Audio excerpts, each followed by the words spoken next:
week, but I legitimately don't remember what we did last week. I got it. I'll take the ball. We fought those blood things.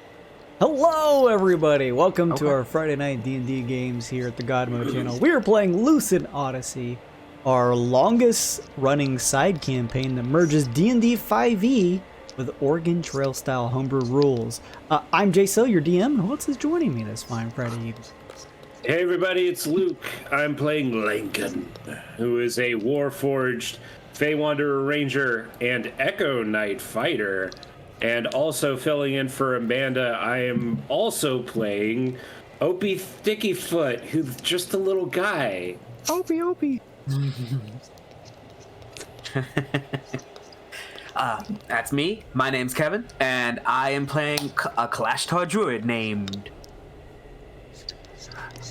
What's up, everybody? My name's Slim. I'll be playing...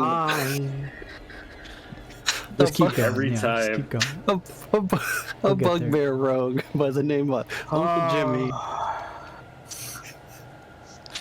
Hey, I'm Kyle, playing Professor Bark, Furball, Alchemist, Artificer, Circle of the Moon, Druid, Dean of Natural Sciences, at the illustrious Ravisitor.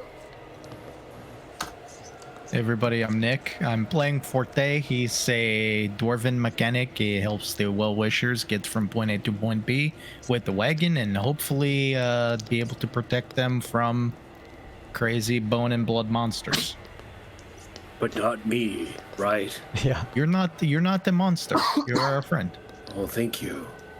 I would not want to get stabbed by you. A couple of times you pull out the dagger is very scary, but thankful you're a friend. Thank Lincoln you. puts away the dagger that he had.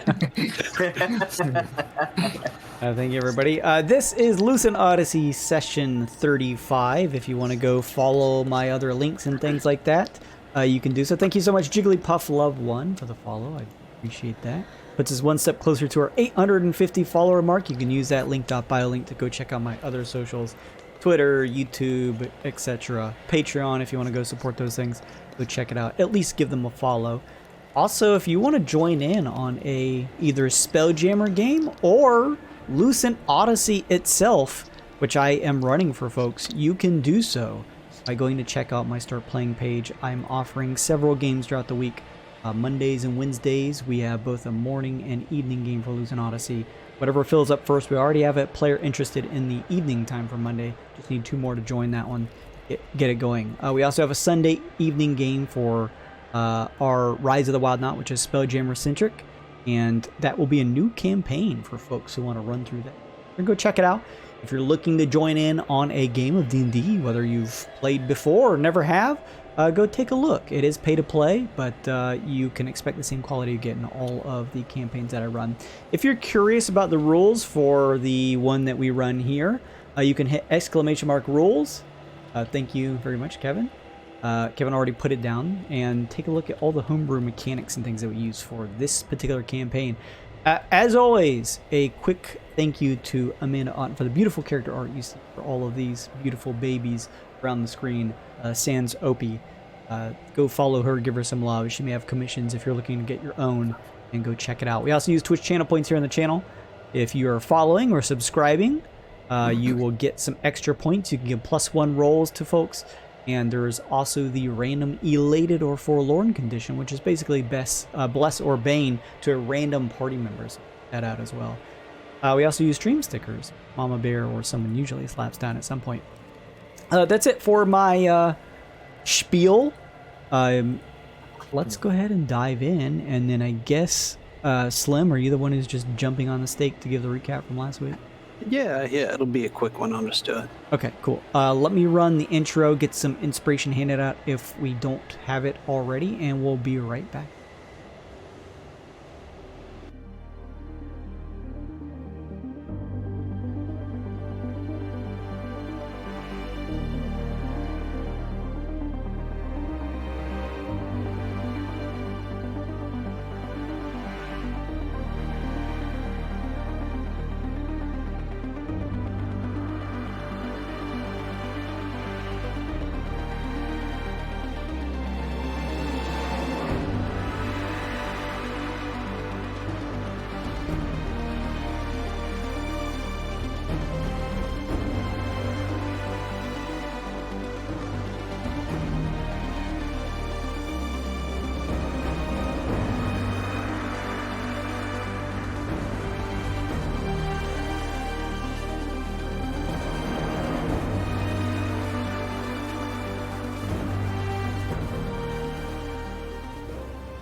All right, welcome back, everybody. Kyle ran off to brush his teeth. There's It's not a joke. I'm gonna hold my joke on that one. In the meantime, Wouldn't Slim, come across nicely. will you please tell us what happened? I understand it. I hate dirty feeling teeth. But I get it, but it's yeah, just random. it's a funny choice. Slim, tell us what happened last time on Lucent Odyssey, please. So keeping it short and simple, we caught back up with Opie, Amanda, and did a little more shopping, introduced Opie to our giant hearse-like coffin-like critter, and almost found ourselves inside of it. We had a very sticky, debatable, gross battle against some living blood after we took a few more treks through the flesh plains. We teleported into the Helper's Hand Guild and then trekked out across and said, why don't we go check out the Scuttle Shrine, get some more loot, And that didn't work out too well at first because there was literally a river of blood and some that looked like Grandma's gravy, a little gabagoofy with just a little crawling out of there. Yeah, don't ever do that again. And a couple other nasty little blood buggers. They grab. I haven't been right since. Yeah, just like that's exactly what it sounded like. Is it grabbed Tyne? Oh, and beat the snot out of him and me and about everybody else except for our walking ball of iron, Forte. Just stood there and beat the piss out of the thing over and over again. Probably got hit once out of like 40 attacks. You can't kill this man. And that was pretty much it. We killed the thing and then we went up, we scuttled up to the Scuttle Shrine. You see what I did there? Hey, that's it. Very nice, You very just said one nice. twice? Appreciate that. Good stuff. Yeah, so you all, most of the last session was involved with fighting some nasty enemies, which provided a pretty decent challenge for you all. Quite a few of you narrowly escaping with some unconsciousness happening, but you were able to ultimately pull through and defeat the opponents. And then, yes, ended the session off with you returning back to the Scuttle Shrine and trading some of your critters for some goodies. I believe you got the, what was it called? A cool helm. Let's take a look real quick. A kabuto. Oh, The yeah, Kabuto, that's right. Yeah, this rare wondrous item. Pretty cool. I had a picture. Yeah, there it is. Yeah. So, Very yes, ended the session there. In the new region, the last region, the Flesh Plains, I've also updated the percentages of discovery for each of the regions. I don't think much changed. I think Jaws of Oblivia went up a little bit, and Flesh Plains has remained the same thus far. As you are all finishing your business here in the Scuttle Shrine, having showed them your collection, which is up to how many unique Glidokins at this point? Was it? Did we just 10?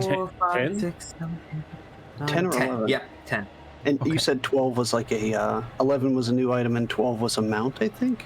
Nothing at 11. 12 is the final amount. There are 12 families in total, and if you collect 12, yes, the Scuttle Shrine will provide you with a mount. As you finish receiving the Kabuto, gathering your Glidokin to keep with you and bring back to the wagon, one of the attendants asks you to stay by holding up a hand, remaining silent, and in your minds, you hear the telepathic voice of the Shrine Keeper, which is the Thri-Kreen, which sort of sits with legs crossed at the bottom, several arms floating in the air as it sort of slowly hovers off the ground 2 or 3 feet at the center of the shrine here, who speaks to you telepathically and tells you that if needs be, if you're willing to part with a donation of 100 gold for the maintenance of the shrine, the things that they need here, they will offer you Gleedokin pheromones, which to use and try to hunt down the final 2 Gleedokin. They have as many as you need, so however much you would like to donate, you'll get that many jars. But the Thrycreen does also tell you, not necessarily warning you, but just more of advising you, that you'll need to travel to one of the previous regions in the Forlorn Passage, as the Gleedokin understand the dangers of too much light in the flesh planes and do not come here. Which wouldn't be bad for us. We could easily port back to the Helper's Hand Guild. We're not super far in. Yeah, well, I guess that starts the larger discussion of what are we gonna do? What are we doing? What is our immediate goal? Forest. I want to know what is in Thrombosis Forest. We do need the forest. That would make sense, but also we got to take care of Tyne if he's at 3 Pretty o'clock. tired. Tynar's pretty busted up. That sounds like a Tynar problem, if you ask me. Tynar healing. Tynar good. If we did try to spend a day or two to let him rest up and went back to maybe like starter zone, we could mill around and try and get a bug, and if we really wanted to try and press it, could hit maybe whatever small last things we missed in there. I mean, I know that's a stretch. I don't know. I'm not like really. I think we have enough cool mounts, honestly. Like if we find a Gleedokin, that's cool, but I'm not gonna go out of my way for another Gleedokin. No, I got you. I kind of agree with Luke on that. I think we're set with this this hearse that we have because it kind of suits our needs at this point in the game, where it's going to give us a little bit of a safety net. If we end up back there, fine, but right now we do need to go. We're already halfway out there. This area is pretty dangerous. We do need to at least get some intel on that Thrombosis Forest before we do anything else. Just throwing the option out there, but I agree. I think going forward, I do think if we have the 100 gold to spare, we donate, get the pheromones, so that way when we do go back, we are prepared. Yeah. So here's my thoughts. Tynar is not going to be getting better in here, and he's already at level 3. So we don't really have the opportunity to explore the forest right now. We can come back and explore it, but I think we need to get out now. And as far as giving us something to do while we're out, we can go and exchange those shadows for potions with old Mama Bones. Acceptable. It's a rough journey, but at least it's safer than here. Hard to rest here. Indeed. Well then, if there are no objections, I think we should return to what was the Jaws of Oblivia, Helper's Hand Guild. Okay. After we buy a couple jars of. I was gonna say, before traveling, if you all want, how many jars of Gleedokin pheromones buy? 100 gold apiece. I think we got. Do we want to take it out of party gold? I've got 900 gold, and I'm pretty much been stealing all the items. So if you guys want me to buy, I'll buy. I'd throw in 100 or 200. We'll go 3. Each of us will buy one. Okay. I'll buy one. I don't have any plans for my gold. All right. We'll go for 4. I don't think we need more than that. It's probably a 3 days journey down to Mama Bones. Don't you need some money for Greater Restoration Diamond Dust if we're going back to the... How much is that? But you tell me, gold. it's your fucking spell. It's don't know how much 500 gold, dude. You're gonna need to hold on. I could buy 100 and still have enough for diamond dust. Then That's true. Yeah. All right. So we got 4 jars. Whoever's Jimmy, you keep. Or well, I guess we can put that on the cart. I can put them in the cart. Yeah. All right. Okay. Having procured 4 jars, returning to the Helper's Hand Guild over in the Jaws of Oblivia. Yes. Correct. Yes. Okay. Yes. Having returned back to your wagon, placing your hands all on the wagon, making sure no jabberwocks are also touching it. There's a flash of light. Very, very frightening. Find yourselves having returned to the Helper's Hand, but one that is in a different spot. This one in the Jaws of Oblivion. So it is put together, orderly, and still relatively intact compared to the final one in the flesh plane. What would you like to do here, team? Yeah, our wagon lets us ignore one exhaustion. Yes. Correct. You effectively ignore one, as long as you're within 30 feet of it. I think we should stay for at least 2, then get Tynar down to 1. Yeah. I should clean the squirrel corpse outside of the Trojan hearse. Yeah. I open the hearse and grab the squirrel remains and move them out of it. As you open up the coffin to peer inside, there is no remains. Oh no. I'll just tell everyone that I cleaned it out. Lincoln turns around and says, all done. That seemed fast. It was a squirrel.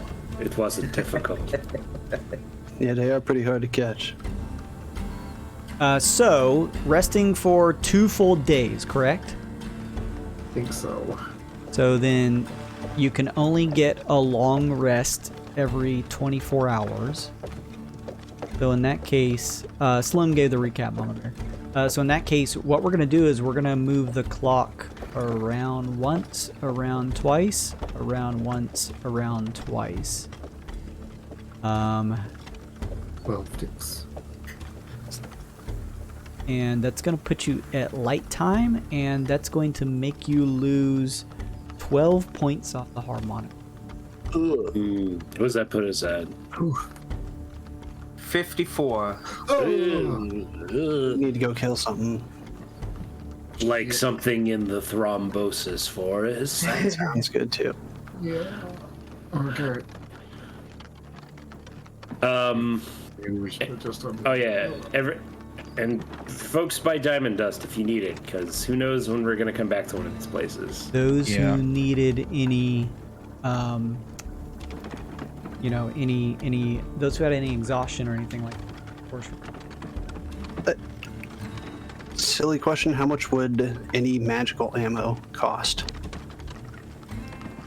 Still got some gold. I figure having 1 or 2 good arrows or bolts to shoot out might be useful. 10 gold apiece. For like a +1? Yeah. Okay. I'll buy like 5 just to say I have a few extras for big stuff. Nice. Nice. Slim, you got a +1 for Mama Bear. Thank you, Mama Bear.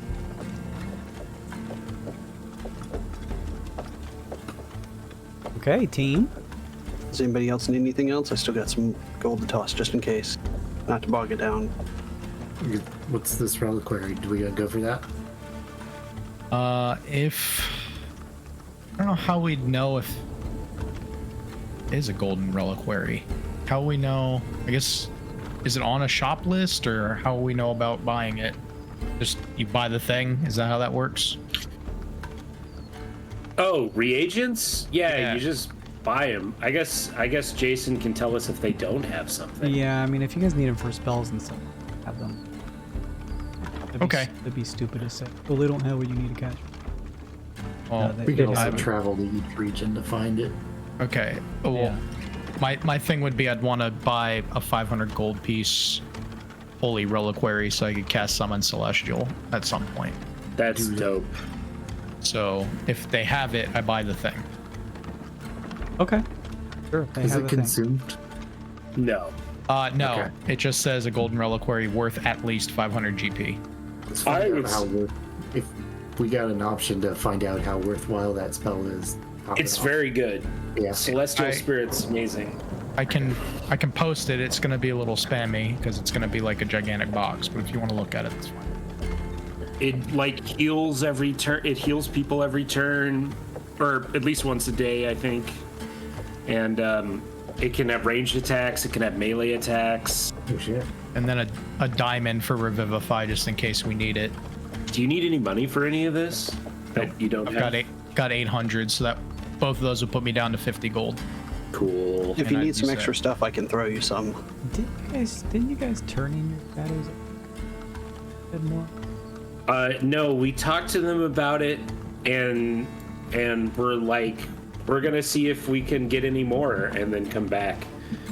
So we offered them a bunch of bones, and they were like, we haven't done anything. Don't give us the fucking bones yet. You don't want to do that. Okay. Just checking. Do I just manually add diamond dust, or how do I? Just put it in your notes that you have it, Yeah. Okay. Yeah. and then subtract it whenever you need to cast Yeah. a greater resto. Yeah, that one is consumed. Yeah. All right. I say to speed things up, we just follow the path that we know is safe. Which one is that? The south already marked off spots, Yeah, let's go for it. so pretty much like down this way, Okay. Jeez. Hang on. staying away from the Blightstone. I'm just looking something up. Okay. Jason's Oh, like, you 10 guys didn't know, but the Blightstones fall from the sky, and more of them have spawned. Yeah, that's Good ideas. They've actually become No. sentient and hunted down. yeah, exactly. That was actually wait, have you guys defeated? Okay, thought. that was actually my original thought for the boss of the regional. Once you encountered it, if you try to run away from it, it pursue you. Oh my fucking god! How horrifying! That was gonna be the robot thing hunting us down. It was gonna be something different. Ah, Okay, so you're moving here. Yeah. down to House Dreadmore. Hey, Tyne, add 3 more diamond dust. I'll just buy 3 more for you. I'm actually gonna just do this. You're just moving along the trek that you've been using, right? Yeah. Yes. Stay away from the Blightstones. Stay away from the Blightstones. Watch yourself off Blackstone. Plus 3 from Slim. 2 more ticks off the harmonic flux, and it's about to hit blight time.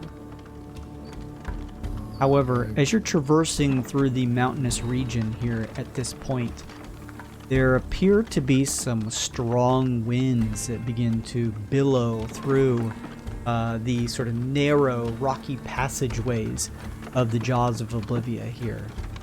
It seems a little dangerous to press on one more hex with the strong winds bouncing around, but you can certainly attempt to do it. What kind of thing would we need to do to stay steady with the winds? It looks blowing like around? if you were able to wait 2 hours, the winds would likely die down by to press on. Oh, that's not bad. You guys want to just wait the 2 hours? That's fine. Yeah. Oh, Yeah. Keen-eyed Jimmy's gotten us through darker places. Right, that puts you at While 2. Go ahead. for those 2 hours, can I do mending on the cart? Sure. Give me 2 rolls. Yeah, Forte and I'll save. help. I'll help with that. Oh, So 4d4. Yeah, Yeah, 40 right. force. Yeah, 44. And another tick off the harmonic flux, Kevina. All right. 2 1s, a 3. Both you, Tynar, and Forte spend some time patching up the cart. It is looking in great shape. Nice. You are able to press on. Waiting for the winds to pass, at 2 hours, you feel they have finally died down enough to move on without incurring any sort of issues as you press forward. Uncle Jimmy, I need a navigation check, please. No problem. Let's see.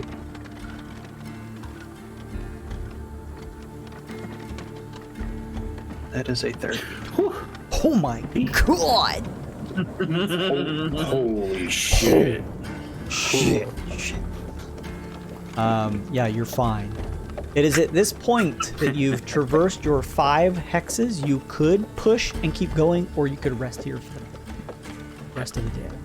Let's see. 1, 2, 3, 4, 5. We may as well rest. Pushing doesn't get us anything because we're gonna have to stay overnight eventually anyway, and it's gonna take us another whole day to get to House Dreadmore.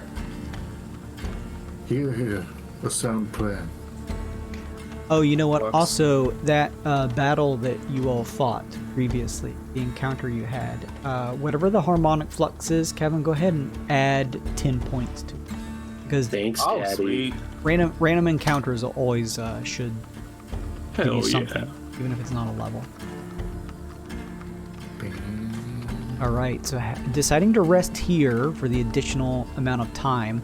That was 5 spaces, so 10 hours. So there's going to be additional 14 hours. Here we go. Maybe 12. No, 1, 2. All right, that's 3 more ticks off the harmonic flux, Kevino. And as you all awake, it is light time. Give me a Constitution saving throw. We're not in the dangers of the flesh plane, so Yeah. really fudge this up. Oh, there's always room under the bar, baby. Hey, that's still a 6, though. It is a crit fail, but it still passes the check. Yeah, everyone using Mine's your actually tints. an 11. Okay, that's fine. Everyone using your tints, didn't you're fine. Just don't get sub 5. You guys have figured that out. Yeah. You Didn't refresh. automatically add my plus. Oh, did it? Never mind. What do you get +1 to saves from? No, His cloak. from that cloak. It did. Oh, that's right. Let me just check here real quick. I'm just double checking any encounters along the way so we can kind of fast forward this instead of doing it one at a time. But what if we randomly decided to stop in the middle of our track? Oh, you could. You absolutely could. Yeah, we should just stop here. We're not going to, Jason. It's fun. If you wanted to. Please don't. Hey, I mean, those other Okay. 2 regions aren't 100% yet. This and the first one. We don't need to 100%. We don't even... Do we even know as characters what percentage of things Not as we have? characters. I would argue that if we have a map that kind of updates and has all this crazy stuff on it, we would really be able to tell what's explored and what's not. All right. Yeah, maybe Still portions of have- it that are filling in, like a platforming Frog game. of War. Yeah, to kind of give you an idea. I'd buy it then. That's 2 more ticks off the harmonic flux, and it's here. What's the harmonic flux sitting at, Kevin? 55. Oh, no. That's getting real low. Go for it. Pushing It through was the 50 till Maybe Jason gave us that 10. thrombosis for us to just try to finish the job. Yeah. pushing through the area here is pretty difficult as frailty slowly begins to creep in on some of you, just having to trek through the monotonous, winding, narrow pathways of the mountain region here of the Jaws of Oblivia. Any spellcasters in the party loses one of their highest level appropriately. Oh, that's not nice. Jason. My slots. What happened? No, my level 2 spell slots. How could you? Monster. And then shift 2 more. Actually, Opie's it's got, going to be Opie's got 3rd level. One of my 2 has- 5th level. He has gaseous form. He could just be floating around like a little fart cloud. Yeah. one more tick off the harmonic flux. Perfect. And I need a navigation check from Uncle Jimmy to get to the manor. I gotta do 29. Oh, jeez. Okay, still good. What a shit roll. You're slipping, jeez. Literally my most useful character I've ever made in the games we play. Call him Slippin' Jimmy over here. Yo, Slip, you a Jimmy. With that, you all arrive at the front entrance of House Deadmore. As you rap upon the door, it opens, covered in the veil that fogs any of the facial features is old Mama Bone, who looks to each of you and says, "Welcome back.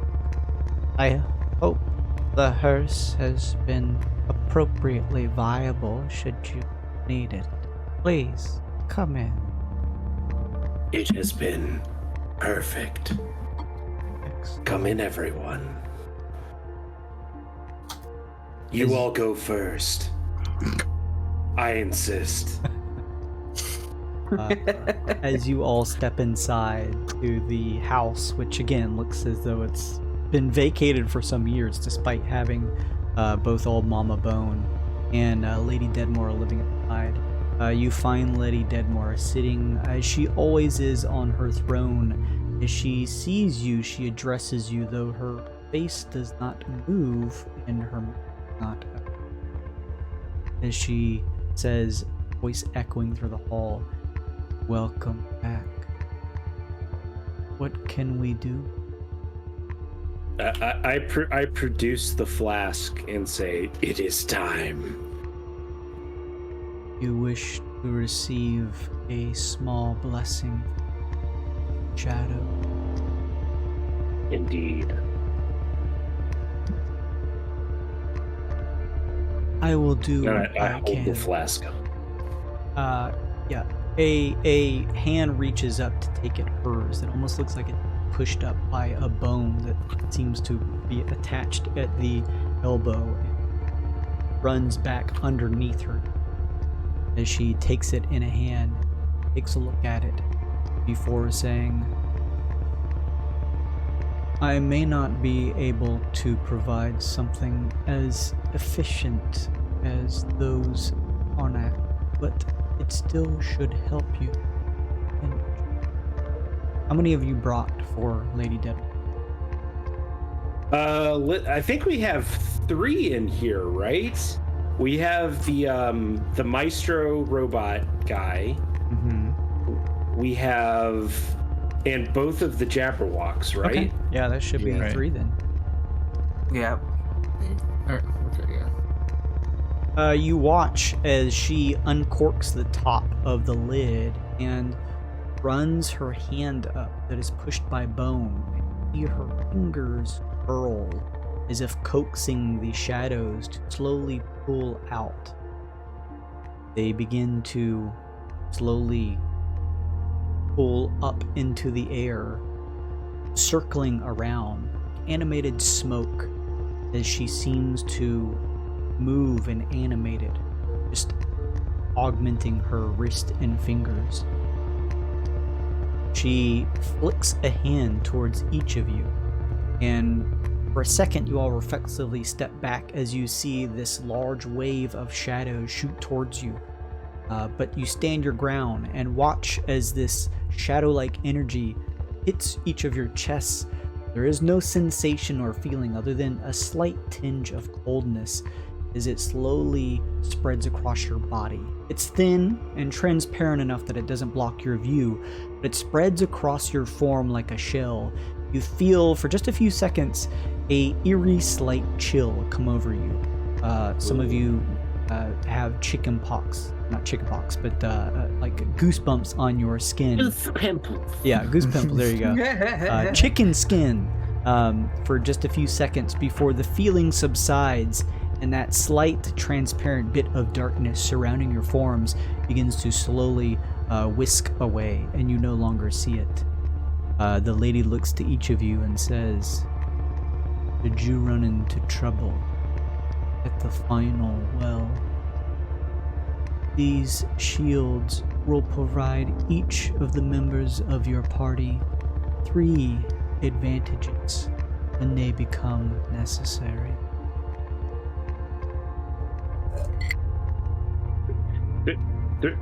What is that? Does that mean something in gameplay terms? Are we able to intuit what she means? It's in character. It's vague what she is suggesting. Mechanically, as players, she is suggesting that should there be a save needed in the final battle, you will get advantage on it 3 times before that dissipates. This is very generous. Thank you for this gift, this boon. We would much rather receive it from someone such as yourself than Grim Accord. Very well. If that is the case, I hope that it will provide its usefulness to you in the final challenges that await you in the valleys of flesh ahead. Indeed. And if we do not see you again, it has been an honor, lady. If you are trekking to the well, as that is your next task, I doubt we will. You have Like it just been... bows. You watch as the face of the lady looks down towards you, Lincoln, and says, "You have shown yourself to be a useful asset to the group. Continue to do so." Yes, as you have commanded.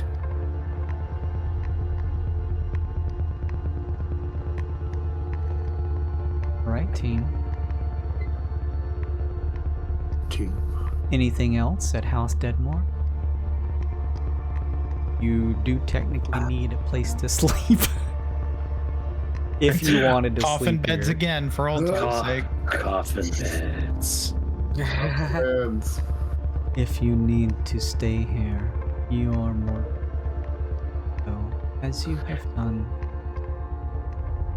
I can think of no better place. yes, your hospitality has been measurable. Thank you, ma'am, as always. Her head just nods up and down. They're so nice here. They are nice people. As we're walking to the coffin beds, I guess Lincoln will talk to everybody and say, "I must stay with you until the end of the light well. It is my purpose, but have any of you given thought to what Valse said to us?" About what comes after? Or what happens before, should you not wish to see the journey to the end?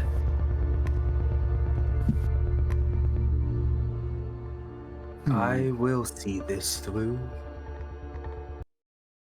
No matter what happens.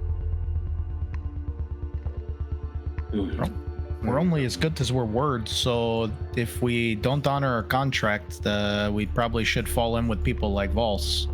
I plan on doing this as far as we can, and what happens, happens. We'll figure out what happens afterwards when we live, to be optimistic. You are all very brave. I hope that bravery is not misplaced. Probably is, considering all of the crazy things we've already seen out there, so... Yeah.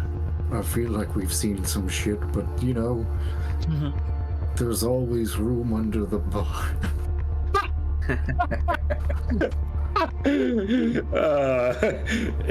What inspiring words to go to bed by. Don't worry, everyone. Things could always get worse. That's amazing. We have to look at the irony here. We're sleeping in coffins for fun, so...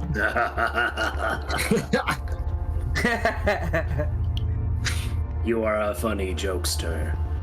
I try. You are all... Oh, sorry. Was there anything else, Mike? Nah, that's it. Alright. You're all able to get as restful a sleep as you can, sleeping in this house of the Unseelie, surrounded by weird bones and dusty halls and windows that have no glass or anything on them, that just has the wispy chill of the outside blowing inside. 14 hours pass. That's 3 more ticks off the harmonic flux. However, you slept in a site of interest, a place of relative safety, so you do not need to make any constitution saving throws or anything like that in the morning.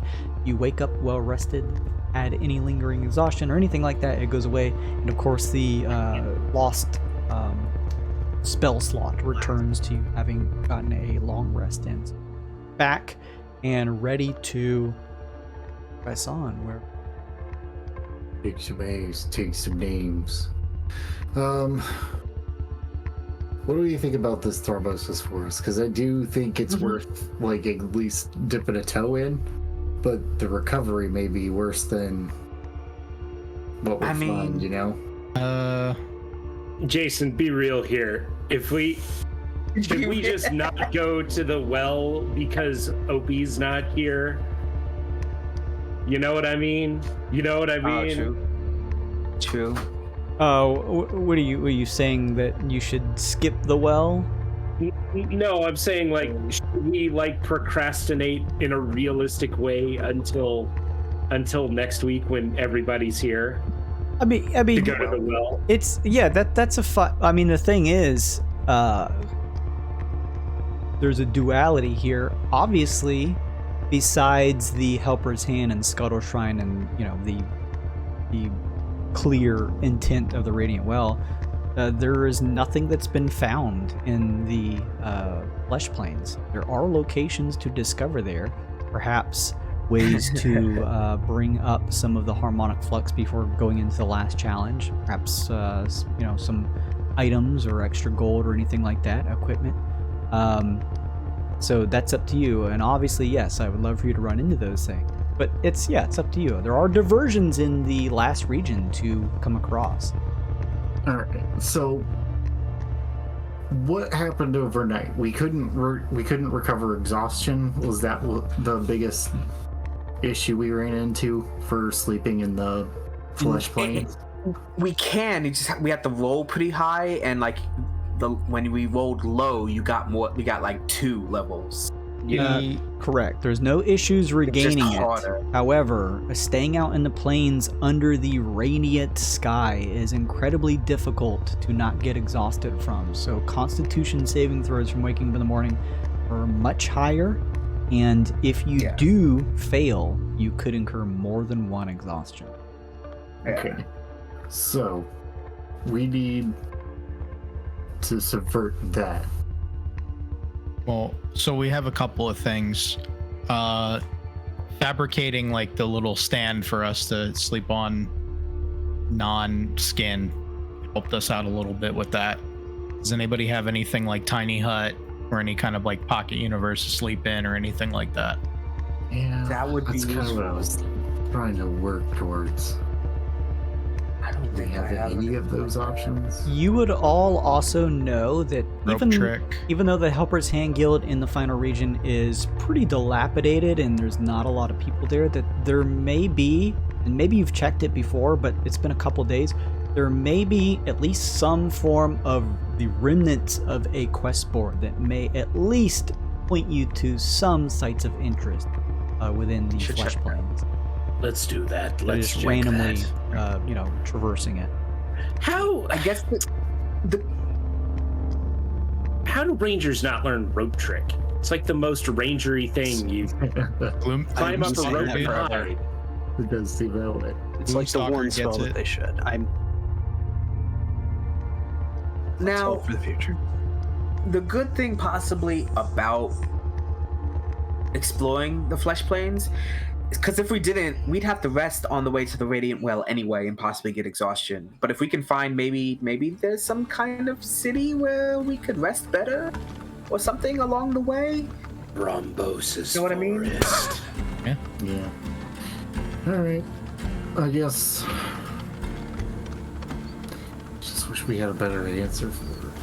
It's kind of the one thing our party's not good at. Yeah, I don't have Sleeping. anything like that. I don't think. I don't sleep. That was my other option, was making a happy druid that makes the happy camp, where you have the super tiny hut bubble. That thing's awesome. It is awesome. Oh but yeah, Dreams, Dreams? Yeah, I think it's Dreams. Jimmy. bonus healing, bonus hut, like huge radius to protect you. It's really cool. But we have Wheelman Jimmy that does a zillion damage on hit, so checks and balances. I drive the truck. So once we wake up, it sounds like the general thing is we're going to go back to the Helper's Hand Guild and try to find the remnants of a quest board to see if we can maybe gain some more power or stuff on the harmonic flux before we go to the well. Yeah. Yeah. Anything that may assist us here in this area. Well, this old Mama Bone needs something for old time's sake. They seem perfectly fine. The other we did all the other Help Us Hand quests, right? From the other ones? They don't get new ones or anything, do we? No, you haven't done Most. What was that? You haven't done them all. Oh, They don't get So new. we could go look into those as well if we're just looking to put up the harmonic flux. I think Option. forward is the way. I don't know if we need to Okay. go backwards. Forward! Yeah. Okay. Leave some Right. sight unseen. Placing your hands on the harmonica emitter, there's a flash of light. You find yourselves leaving. Despite the creepiness of the place, there was some certain amount of familiarity with the area that seems to at least have been a little more welcoming in the flesh plane. As you reach the dilapidated Helper's Hand Guild that is in a sort of semi-destroyed state. Only remnants of it survive. There's probably 2 or 3 Helper's Hand Sacred Serental caretakers here. Otherwise, it's pretty messed up. There is what probably used to be a back end where the very rare merchant would appear to trade their wares, but you see none currently. However, you do notice an old, what looks like quest board. One of the planks that held it up is missing and sort of toppled over to its side, but still stands upright. What does it say? There are a couple notes on it. Turn back. Don't do it. Dear God, why? That's carved into the wood. There are a couple old pieces of paper, not too old, not like several years old. Just seems like there's been, these aren't like newly posted within the last couple of hours. As one of you grabs one of the pamphlet scrolls that has been tacked onto the board, you find that it mentions something to the effect of requesting additional supplies if the Helper's Hand have them to a Mastermind expeditionary force that has been set up here if someone wants. That's- Oh my. That's Here, hold on. I gotta draw a shape here. Keep pinging. Mm-hmm. Oh, I did the wrong one. That's Yes. fine. It's fine. Okay, some people need supplies. We have probably some supplies to give them. Yeah. And we can make supplies too. I was gonna say, yeah, Nick can make a lot of things. They disappear, right? So They do disappear, but depends on what they are. true. I've always wanted to rub elbows with the masterminds. I've heard their intellect is quite substantial. They sound boring. There's Yes, quite, in the most scholastic way, which is just, I've got to tell you something that's got me going, oh boy, yeah, I need some of that. Oh boy. there Well is then, also another scroll on the quest board that mentions something about a dwarven mining team headed off south, and just gives some general mention that there are 10 dwarven miners who come from a remnants of what used to be a Bullionaire Bastion, what Bullionaire Bastion was before it became. They're an offshoot of that mining company. Not mention their names, but it mentions that there was 10 members who were headed south to a pocket that supposedly contained crystallized blood. I am into and see what types of magics or profitability may come from them. Over They're in dead. Let's go. They're dead. They're Let's completely go. dead. There is no way they are not dead. They are so dead. They have ceased to be. Well, it's only one day's travel to meet up with these Maester mines. So that seems a good a spot as any to begin. Would I have heard about any of this? What do you mean? You're right here with us. What are you No, I talking mean, about? like previously about the Maesters being here. Character. no, you would not have heard. Okay. Actually, make a history check. Well, Oh, this is gonna go good. Big Brain Jimmy. That's a 6. Nope, never heard about it. That was worth a check. well, if they're scholars, how bad could they be? They're pretty bad, but it might be worth checking out. You haven't met all the different kinds of scholars, unfortunately. I haven't met any scholars except What? Professor Book. Okay. I say every day that I was gone. I randomly shout, I am the Dean of Natural Sciences, the Dean of Illustrious. Mysterious Ravis Eterna. Yes. You are a good friend, though. You say it in your sleep once or twice, yes. Well then, shall we? Just take off. I'm sure nothing bad will happen en route. Why? Why not? I was just. Professor Clark's not superstitious, so he wouldn't have said anything. Why jinx us? That way! Okay, I'm just checking real quick. Jason's like, nah, you're going the other way. No. You press forward. One. Are you just trying to find like the most advantageous way to get there? That's all gonna You be want to fine. do this? Yeah.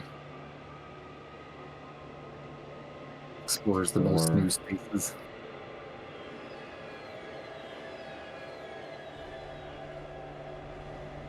No blight time here. 2 more ticks off the harmonic flux, Kevino, 2.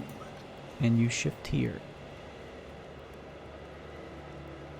And that is just enough spaces to get rid. Which is good.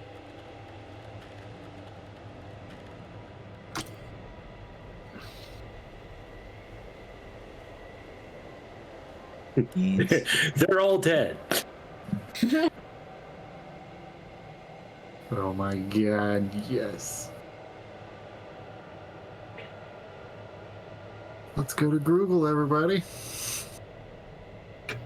Up ahead in the distance as you all grow near, there is an interesting sight.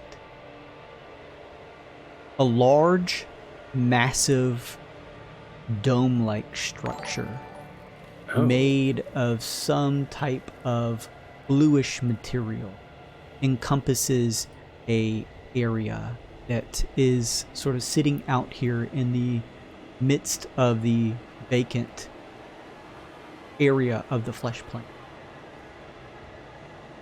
As you begin to step forward, so it looks like a relatively featureless, like semi-dome that sort of sits out here in the middle of the flesh plains.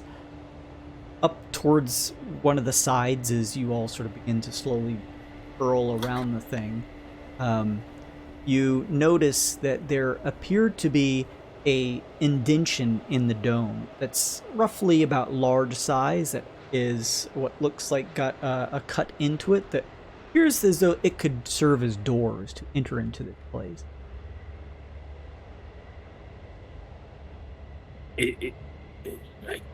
Shall we? They I'm live so in excited. stones. Look at this place. The advancement that must come through here. Everyone You've make never a seen Professor perception Mark check. run. But you watch Professor Barker run. Elbows in the air, like a fucking nerd. It's like a giant bubble. Everybody make perception. Ooh, 19. And OP. Oh, darn it. I started 13. looking at OP spells. One second. There we go. 19. Well, the Rangers are just spinning in circles, not paying any attention to anything. Apparently. Yeah, looks like Professor Bark, Time, at the side, close to the doors, indented into this sort of like opaque, bluish clay or some type of stone, has a slight reflective quality to it. You see the common word of Grugel. It's in here, Groogl. No idea what that means, but that's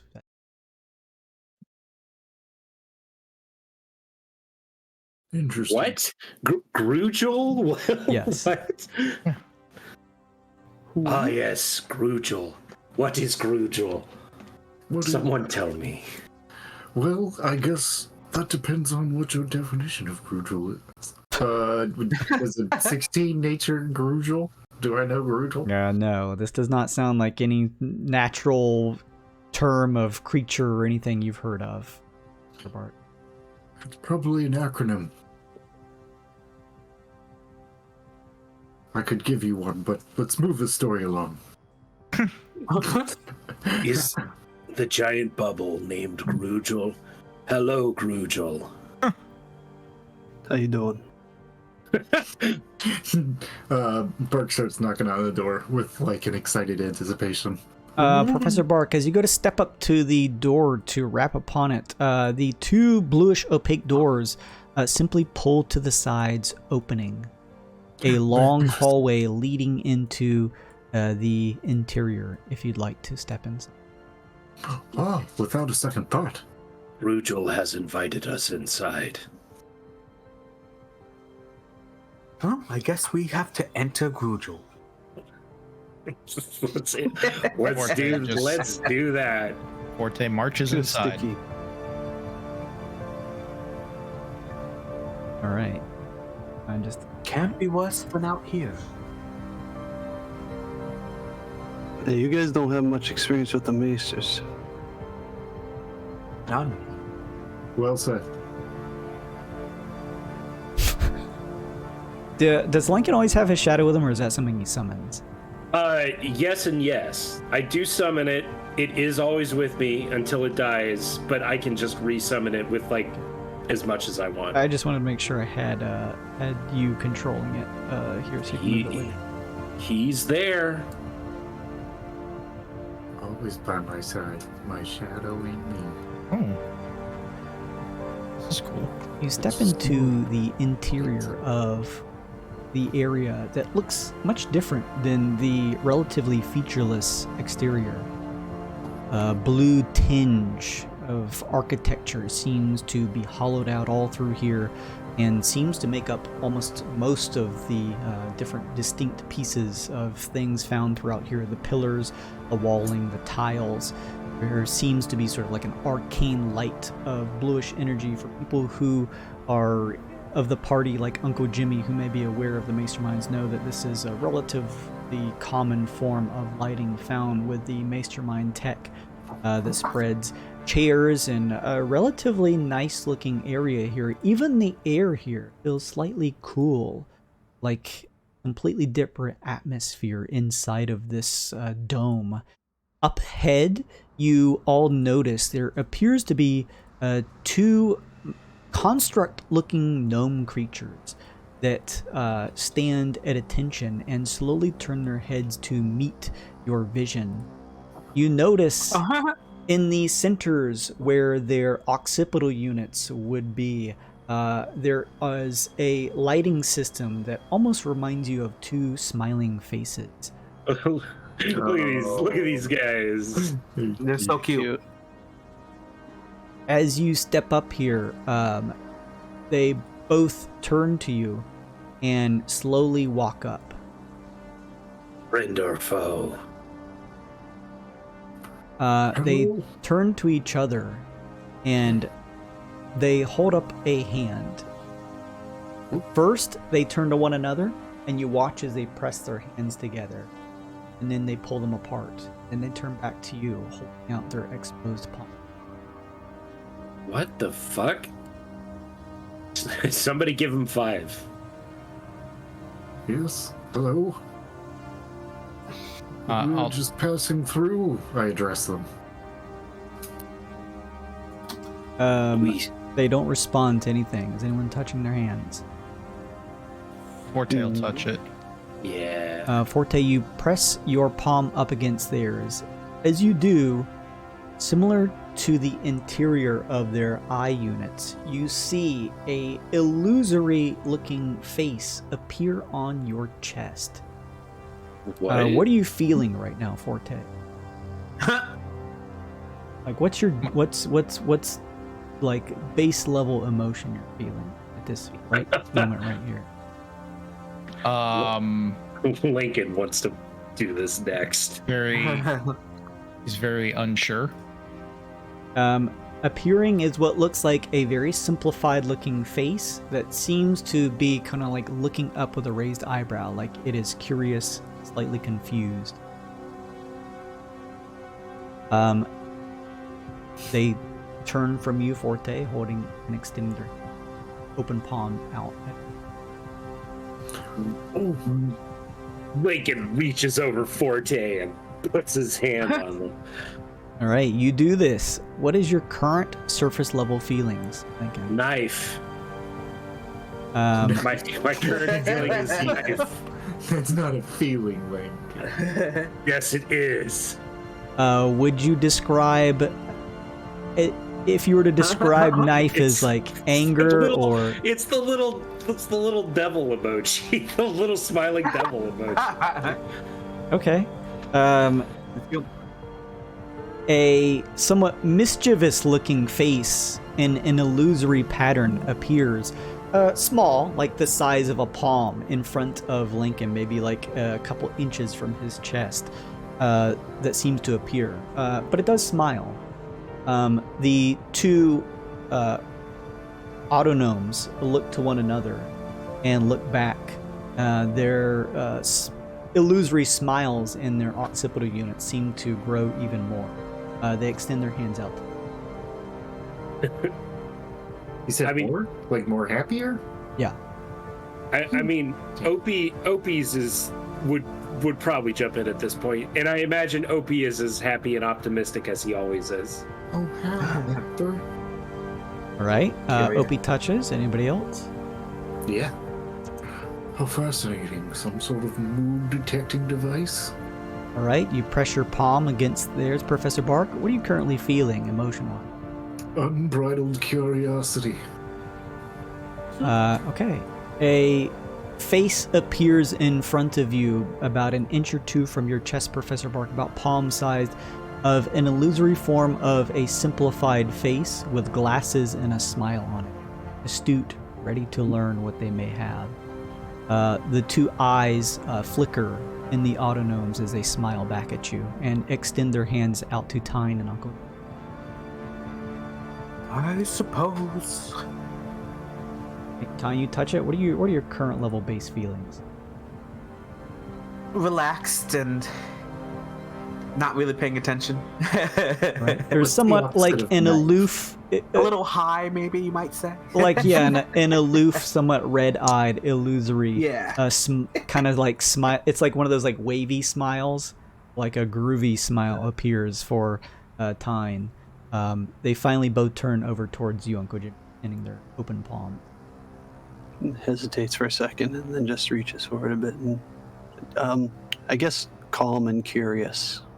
Okay. Either or. You touch it and get something that is not too dissimilar from Forte's. Not like outright upset or anything, just something of a curious nature as you touch it. And the two of them point to their eyes and then point to the illusory faces and their smiles in their eyes flicker and shine with a brightness. One of them turns and then waves for you all to come in and begins to walk more into the interior of the facility. Okay. The other I one guess seems to this is- return to its post. This is fine.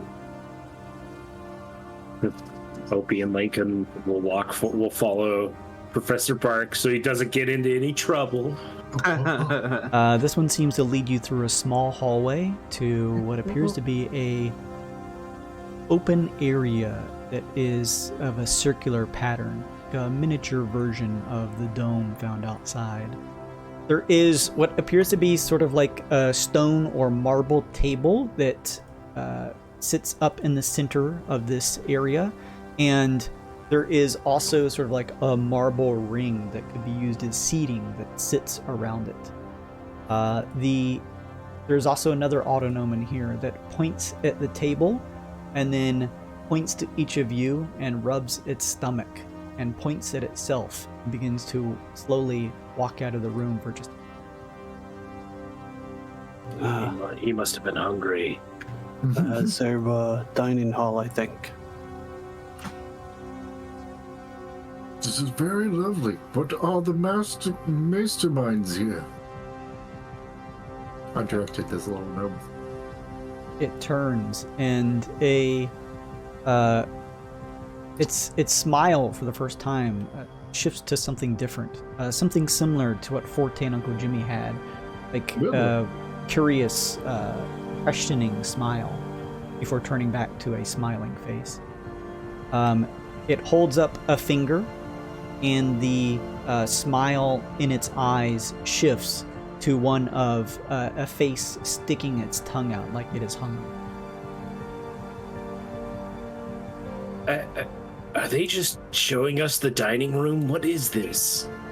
As you all step inside, the autognome that left comes back in, and it holds a tray that is covered in 6 different plates. Actually 7 if your shadow's out, Link. And He can't eat nothing. it steps over and Yes. begins to slowly dole out the plates equidistant from one another in the round table here.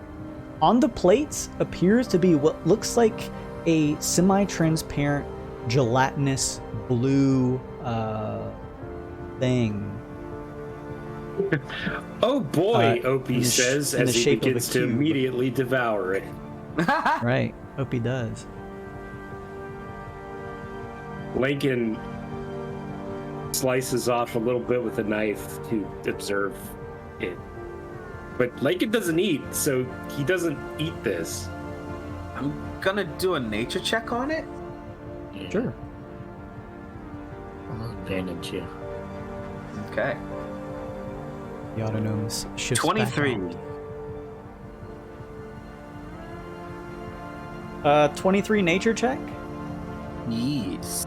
What is this? You get the sense that this is likely some form of processed, edible ooze, or what once belonged to an ooze-like creature. Ooze Well- or ooze-like substances. It is edible. Most things are edible. At this point, Opie's probably mostly done with his plate. Opie. Yeah, these are like small. They're not very big. They're probably like fist-sized in size. Gnome-sized. Yes, well, we've eaten enough for today. The boy, he will eat anything. What is the purpose of this station? I asked of the gnome. It turns to you, and its eyes flicker with, but it does not answer.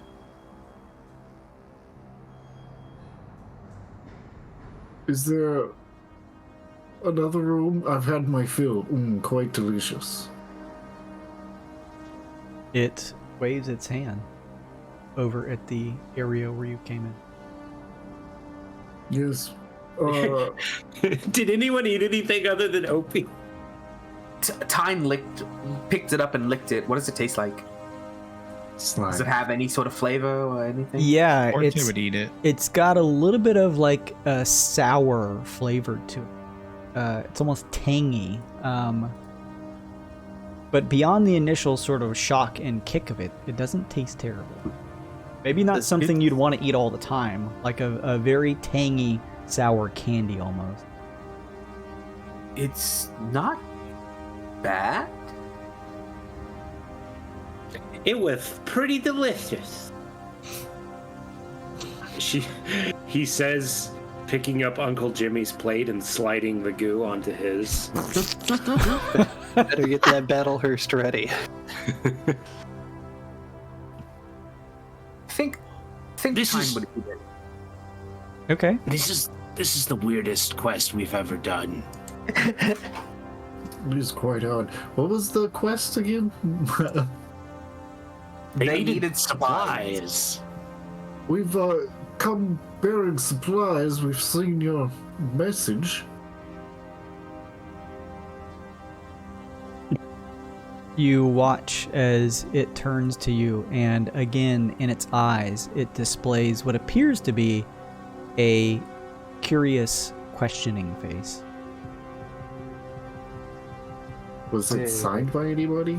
Or was it just like the masterminds of... Yeah, just like not a specific name, just Yeah. generic signature, or generic signature of the mason. It was lovely and... Stop eating it. It'll ruin your dinner. Okay. We, come to look around a little bit more, if that's alright. If that's alright. If that's alright. It turns and, like it did before, just sort of waves its hands back at the entry hall. Yes, very well.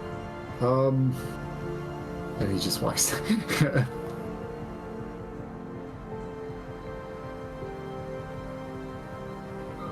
What is this that I'm looking at, seeing down here? The end of a hallway. Oh. There's nothing there? Nope. Other than the blue-like wall of the interior of the dome. Although there is a hallway that seems to curve and run up on the right side. Wow, such fascinating details.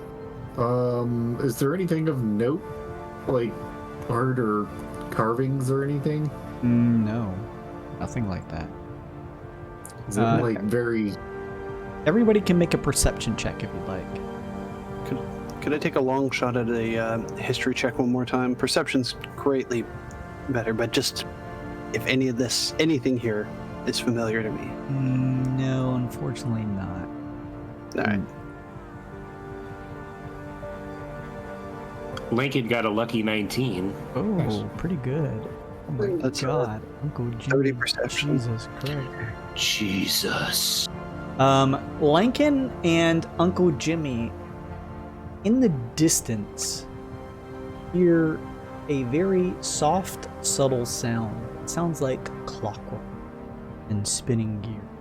But you don't see any sort of like mechanical things anywhere in and around this area besides the autonomes themselves, though the sound seems to permeate more around the walls than just them.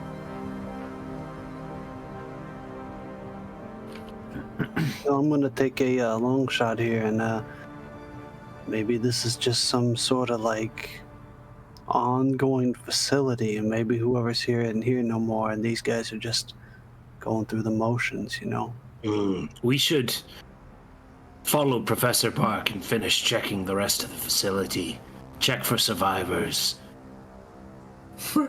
Agreed. Lincoln already thinks there's dead people here. I don't know why.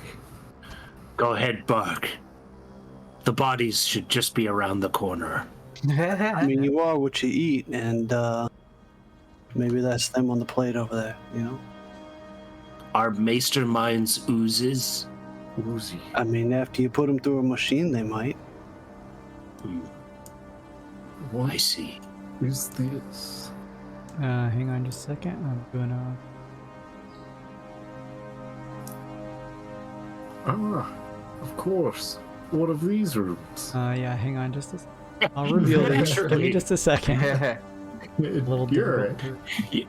You've seen one pill-shaped neon room. You've seen them all. I mean, we've all been here before, right, guys? Relatable. I can't tell you how many times. If I had a nickel. Oh, Oh, this is the one I'm interested in. Such interesting flora and fauna. Pill-shaped rooms are one thing, but wowee. Plants. wow. Indoor grow? I tell you. As you peer down the corner, Professor Bark, you see what looks like a greenhouse of some sorts. Small open holes in the bluish material of this structure opens at the roof of this area, allowing just the barest traces of the rays of the bright radiant light from the flesh planes to come in and focus on each of the plants, not even directly hitting them, just nearby so that they can get a little bit of it. You also feel a slight mist in the air as there appears to be some form of like moisture diffuser here, and you see what appears to be another one of these constructs of these autonomes that is going along and what looks like holding some form of like a stone box that it carries with it, and is using like a scoop to dig inside, and is kind of setting it at the dirt underneath the plants, but you can't see like if that's what that is. Oh. Misty room full of plants. Oh, I will invite you. The plants seem to be a different variety of species, some looking relatively exotic, and each sort of give off a little bit of a glow. Fascinating. This is me done. Professor Bark is going to spend a long time examining each and every tree. Nothing to sneeze that time. Okay, Professor Bark. Is anybody doing anything Pollen. else while Professor Bark is checking this? I would probably assist Professor Bork. I like plants. Okay. What is this pill-shaped room, small robot? Lincoln doesn't know what the pills are. What an idiot. It turns to you, and the curious faces appear in its eyes before it seems to make a face that looks like it's thinking, and then points at you and Uncle Jimmy, who's standing nearby. And it seems to, its eyes flicker, and you see where it looks like a face that is snoring appears on it. And question marks there. That's where This they keep their dead. Yes, this is their coffin. Exactly what I was about to say. I understand everything. They must be doing good. I don't see anybody in here, so they either that or that's where they put the people to make them into goo for dinner. Jimmy, that goo was food, not people. Oh, okay, gotcha. I'm gonna keep walking around if nobody else wants to do anything. Okay. Yeah, we'll say you guys are doing this while Forte check the origin of the stone. That's all I got. sure, you could try and see what it's all about. Yeah. Got that stone cunning. All I can do. 22. Okay, as you're checking out the stone, we'll get to that in just a second. Lincoln, as you round the corner here, you see an open area where another autonome appears and turns to meet your view before showing a curious look a snoring face and then points to the corners of the room, which appear to be sort of sectioned off areas that seem to have these pod-like, what look like kind of beds in each of them. Can I tell if any of them are occupied? Do they look all empty? None of them look occupied. You can kind of just see them here from here. Jimmy Forte, I think the inhabitants of this sphere really are dead. Forte, as you are checking the walls here, it has a facsimile of like a stone-like texture. But with your check, this isn't stone. But you're not sure what it is. You place an ear on it. You can hear the sound of what sounds like ticking, like gears. Oh, not like a bomb. Maybe. Of sorts. Seems to be some sort of gigantic machine.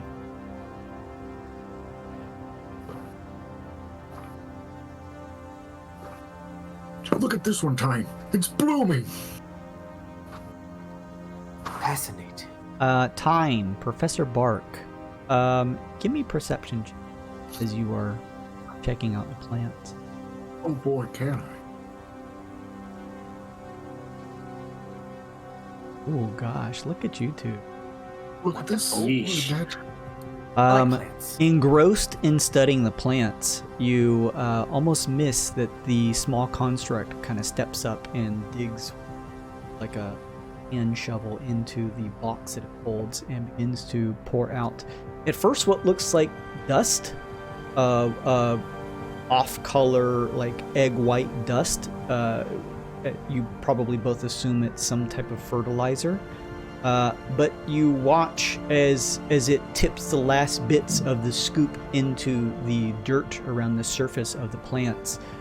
A small, what looks like jawbone falls out and onto the dirt. That puts it back into the box and continues on.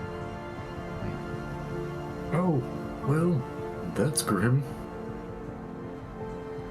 It's the first suggestion of something off that I've noticed.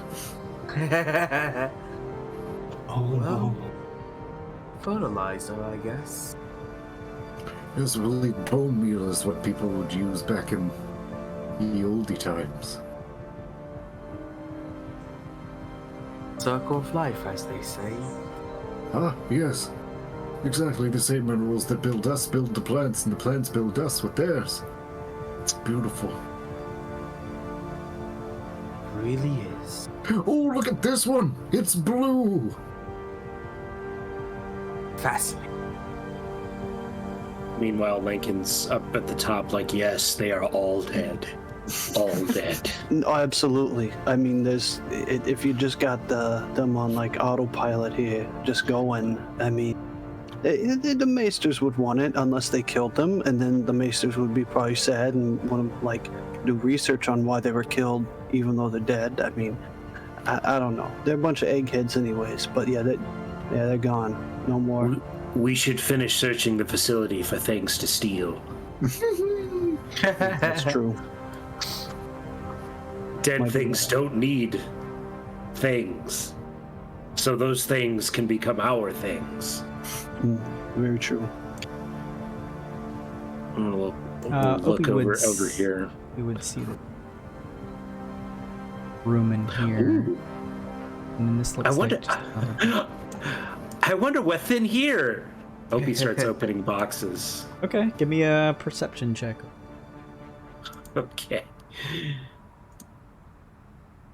Ooh, 18. I wonder if any of these is the toilet. Everything is a toilet if you try hard enough. Opie, You don't have to try that hard. No, you just let nature happen. you find a lot of No different nature. supplies in here, Opie. You find toiletries and just general house things that are mundane and boring. You find a couple flasks and sets of different tubes and things like that that remind you of like chemistry sets. And as you're opening through some of the crates, as you move one off of the other, a couple papers slowly slip off, fall to the ground. As you grab them and pick them up, Opie, and peer at them, there's a couple different notes here. One of them appears to be a log of just incoming supplies that register a lot of the things that you've come across that you see already as you've kind of pilfered through the boxes here. Another one of the notes mentions that Dr. Grugel, who has officiated this expedition and research unit here, is beginning to walk slower and slower. But all of the gnomes that are present are hoping that his research is able to be fulfilled and the pods can run at maximum efficiency before the time of his passing. Before the time of his passing? I hope he's okay.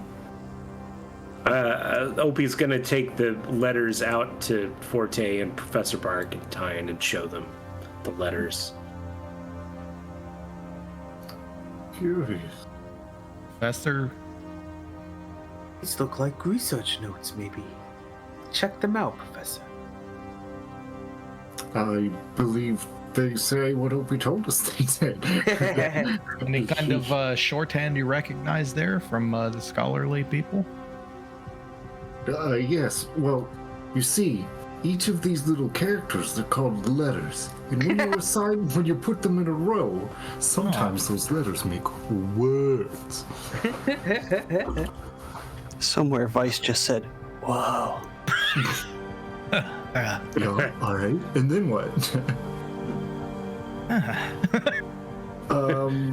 I can't read. So I do want to make an actual check on these. Is there like any common thread between all of these kind of plants? Do I recognize these plants? Are they used for one thing and one thing only, and it's disgusting? Crit check. Advantage. Oh, nice. But what if you got a double crit with your advantage? That'd be pretty crazy. Take one of those first off. Jason's like, shut up. It doesn't matter. Neat. Professor Bark, some of these plants you recognize, they are exotic and very difficult to maintain. With your natty 20 check from nature, you get the sense that all of these plants have some type of intrinsic value, as each of them can be used in some form of trying to be used as ailments against long-running illness. Interesting. I wonder if this was some sort of medical research facility. What did any of those notes specifically mention a disease or anything that the what title did he have? The Mastermind? Dr. Grugel. Dr. Grugel. No, they did not mention, other than that he was walking slower, and they were hoping that the age will not get the best of him before he's able to see his research and the efficiency of the pods real. Interesting. We might need to find the laboratory from here. Very good, Opie. I was just poking around. Yes, and we've discussed this, and you know what I said before. You know that lesson, Opie.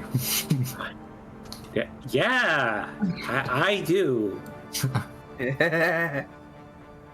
Where are these pods he speaks of?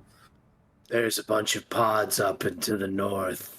Lankin Shadow says. Perhaps that's the ones that we should check on then. There were no signs of habitation, but Lincoln got bored and left the room. Where's Lincoln? Lincoln? Lincoln. Lincoln right now is going up the hallway over here. Okay. Well, while we entertain your shadow. Yeah, it's just this. It's just that part up there. Yeah. Yeah. And that's when I found out I was the better half of Lincoln. Fantastic, isn't it? What if he talked like that? What if he didn't have Lincoln's raspy voice? like a British nobleman? I say. None of the autognomes seem to like interfere or react with you in any way, but all of them are watching you. And as your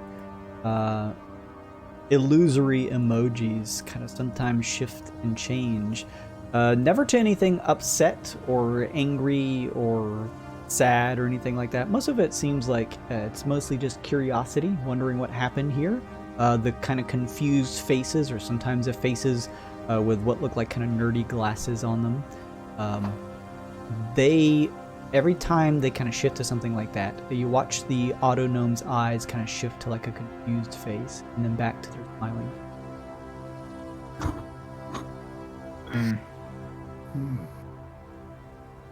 None Lincoln, of them reacted when we were all looking at the plants, touching the plants and everything.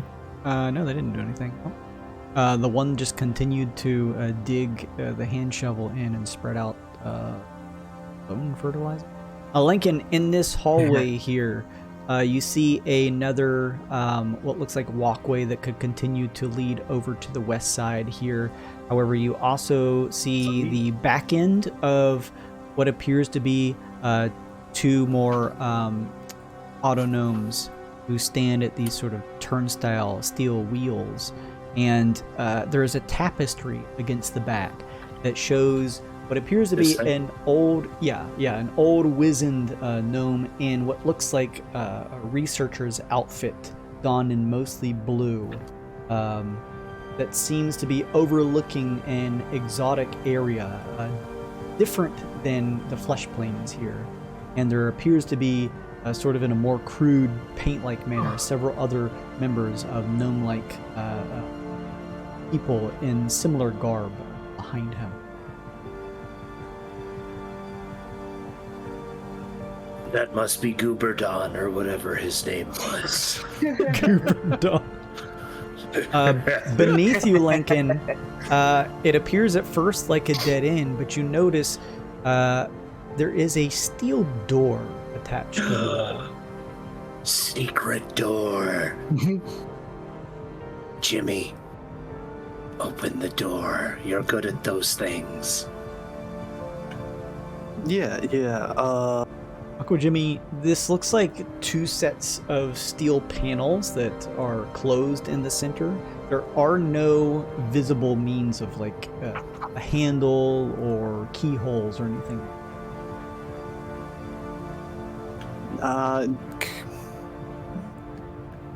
Maybe an investigation check to see if I know how to get it open, Okay, or if I know anything to do. Yeah, that's fair. That's a dirty 20.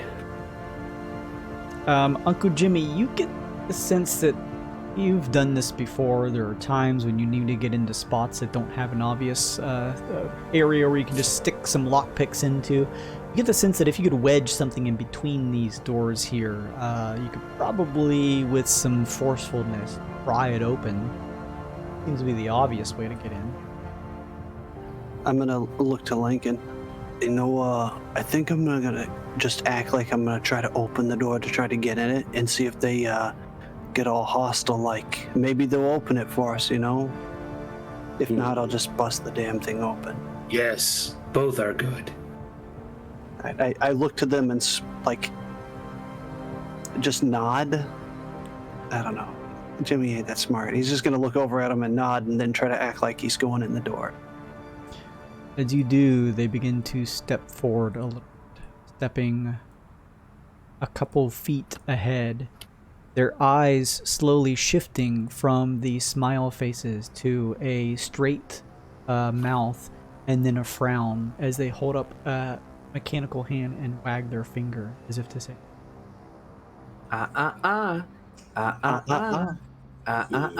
Maybe let's wait a bit on this, Jimmy. I think we could probably figure out what needs to be done, if you catch my drift. I look to them and smile and put my hands up and kind of just walk away from the door. Just Their faces slowly grow back to smiles, and they return back to. You know, I bet Forte could make them into some really good armor.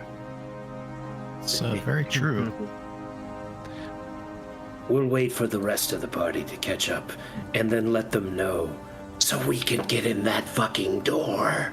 I mean, if it doesn't have to be like organic bones for you to put in there. You could get a couple metal bones in there. That'd be pretty cool, yeah? I just want to see what's in the door. I just kind of want to see what's inside the robots, too. I mean, yeah, let's get in the door. Oh, hey, Forte, we weren't doing anything nefarious. Yet. That's why we choose to Yes. leave you two unattended, is to let you two bond and do the things that you do that we don't pay attention. Us three, the shadows. Sorry, I apologize. I'm still getting used to you, Shadow. I'm not used to being around, but it's good to have you on the journey. And what's your shadow's name, by the way? Does it have a name? Lincoln looks to the shadow, and the shadow says, "Shadow. I'm a thing, not a person." Opie would also remember that while entering into what you assume to be some type of like eating area or mess hall, Opie did notice 2 other walkways that led to like some supply room Oh, what? Where? back below the area where you ate your. Oh, shit. Oh, I didn't. Yeah, no, remember that's my that. fault. I should. Oh, okay. Okay. Can Opie retcon to snoop around in there Yeah, that's fine. Yeah. with blue jelly still smeared all over his face? I was gonna say, the short Literal walk child. over, Professor Burke starts regaling Opie with a bunch of boring facts about the plants we just saw in there. Fascinating. They're so bored. But just, okay, so, and then he... Make some type of check, Opie, as you search through this room. Perception will probably be the most obvious. Dirty one. 20. Okay. As you dig around, rifling in here, Opie, you find a couple more bits of paperwork. One of them mentions the automatons found within this facility that were specifically crafted by one of the gnome members who were a part of the research expedition team here as a part of Task Grugel. The automatons seem to have been built to function as a means of 2 purposes. One is to carry out all of the basic mundane needs of the researchers, tending to their needs, making sure to feed them, etc., doing the basic housework around the research facility. They were all programmed with the intent to keep everyone in good spirits and to keep them safe. Good spirit, huh? That's what you find in this room. Do I need to make another check at this one over here? Yes, please. Yep. Okay. And we need to pet good kitties when they meow. He had the kitty. Oh, do you guys hear my cat? Oh wow, is that yeah? Yeah, she's begging for food. Could I aid Lincoln on that? You're aiding Opie, and you're. I guess you that's wouldn't right. be able to because you're not near Opie. Sorry, I heard that and saw the roll. My bad. Okay. 15's still pretty good. Opie, you dig through again and find a couple other pieces of paperwork that have been sort of set aside in the stock room here, along with some other equipment and things like that. More paperwork mentions that building in the flesh planes is, by its very nature, a difficult task. There is no easy access to water, wood, or stone to build a facility, especially in the expedited manner that most of the members of the research team Grugel want to, as they continue to see Dr. Grugel continue to age and want to make sure that he is able to realize his work before his passing. In order to do so, they have worked with a special material that can expedite the process in setting up a facility that they can work and research with. One that merges both construct form, mechanical parts, with a sentient substance that shares a link with the autognomes that has been titled by Dr. Grugel as Fabrigoo. Hold on. Baby. Hold on. Somebody wants to play. Look at that baby. Oh my goodness. Give it Oh, that's so adorable. So Opie is kind of confused, but he's like, it looks like this whole place is a giant robot. And he'll run back to Professor and Tynar to show them all the papers he's collected. Your wild shape gets better every week, Kev. He can't hear you. Well, Opie, well done. Kevin, your cat climbed up into your chair like he was playing in your place. It was really cute. Good. Familiar. Opie found some papers. The autognomes were keeping the people alive and safe and happy in here, and the walls seem to be made out of some sort of sentient material that is connected to the autognomes. Interesting. And Opie is giving this paper to Bark and Tynar because he doesn't know what to do with it. Excellent. Interesting. Very good. What kind of a place is this that we're in? I may have missed it the first time you said. It was the pod room. Oh, this is the pod room. This is the pod room. Okay. This is pod room. This is pod room. The note mentioned something about the efficiency of the pods. These don't look like they have a lot of. Don't look like they're arcane infused by any means. These just look like oval beds that do resemble pods. Look like it's a sleeping area. Oh, wait. Oh. Well, then what the fuck was this room? I thought that was the bed chamber for some reason. The pill room. I think that's where the autognomes charge themselves. Ah, sure, that makes more sense. It's there now, Clem. Well then, Opie, let's go meet up with the rest of the crew. I'm sure they're not getting into any trouble. Oh, they never do, not without us. Oh, hey, it's everybody else. Hey, we're trying to sneak into that door, but the autognomes won't let us. Oh, okay. Opie, you know what to do. Delta split. Sure thing. And he starts running around and starts touching stuff. I got jelly fingers. Everything's sticky. Go, Jimmy. Go. We'll make a I just thought- distraction. Smoking excessive amounts in front of the autognome, trying to make it as smoky as possible. So about those plants in there, I noticed that you had the... We're going for sensory overload on these guys. Everything sticky now. Sleight of hand. It looks like you'll need to find something to insert into these doors to pry it open. All been there.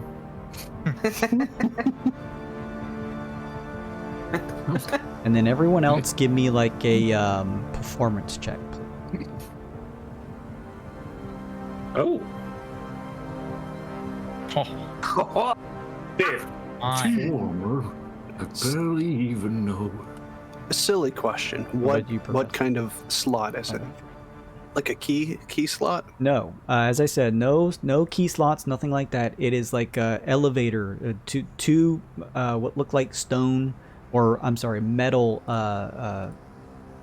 things attached to one another.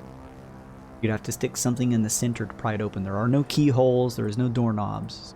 Not something that your typical thievery tools can. Crowbar. I was going to say crowbar is part of the one of the kits. I was going to ask crowbar, one of my daggers, or I had one other thing I was looking at. Those were the two off the top of my head. Or one of my bolts for my crossbow. Do I think any of those would work? You feel like crowbar would probably work. All right. I'm going to give the old Jimmy special and shove the crowbar in and try it. Opie's got to make his performance at -1. Hold up.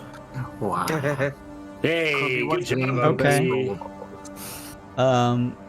A smattering of thick billowing smoke fills the area as Lincoln, Opie, Professor Bark, Tyne all try to draw the attention of the autonomes, who sort of look around, their faces and their eyes appearing as like little coughing faces as they try to wave their hands to get the smoke out of the way, kind of robotic manner. Most of the area here covered in a thick mist from Tyne's breathing of smoke.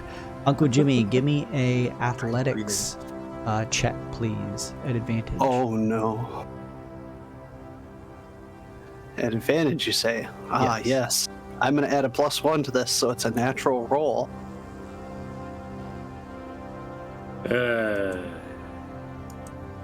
That's a 10 total. Oh.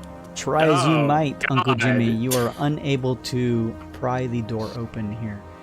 Jesus Christ. As you pull the crowbar away, the smoke finally begins to dissipate, and the gnomes sort of try to step away from you two for just a second as the smoke clears. They're slightly, the faces in their eyes turn to something slightly annoyed, and then slowly back to smiles. They return back to their spots. I'm going to pull the crowbar back and then walk over towards Forte and kind of give him a nod back towards the door and say, yeah, I need a little more muscle over there if you want to, take this. And I hand him the crowbar. Sounds about right. I think I can help you out there. And then I'm going to start walking over to the gnomes to distract them. You sure maybe there's just not like a switch or something that we can hit in one of these other rooms we haven't seen? Like maybe to ask it to open? Like The crowbar's the only way, Forte. Opie level 2. I'm gonna start peeing on stuff. You gotta give him a Okay. +2 to distract if he's literally peeing on I have stuff. to pee so bad. And I'm so tiny. You Take can't talk performance me into checks from safe. whomever is trying, but this time at disadvantage. Oh, Oh, good! no. Oh. Catching on. Nah, this is fine. You know what's the worst that could happen? We get found out without. Sure. I rolled the exact same thing I did last time. Okay. And Opie peed his pants with an 8. It's better than my last check. 12. Okay. You blow another billowing smoke, and this time their faces turn to a frustrated look again as they begin to hold up their hands and wag their fingers at Forte. Give me that athletics check at advantage. Oh, this is at advantage, okay? Yes, This and is try to amazing. pry open the door.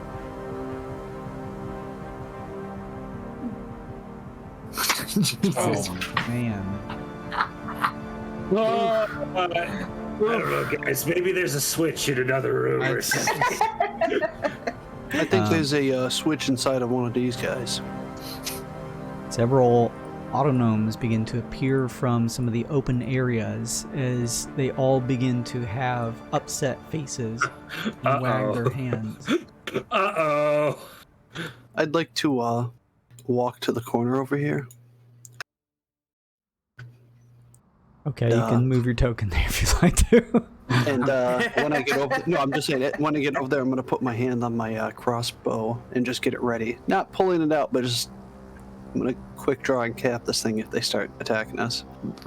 They turn around, and you do this somewhat stealthily, Uncle Jimmy, but the face on your chest turns to one of slight anger and upset, and they all turn to you. They begin to Mine slowly has- walk over.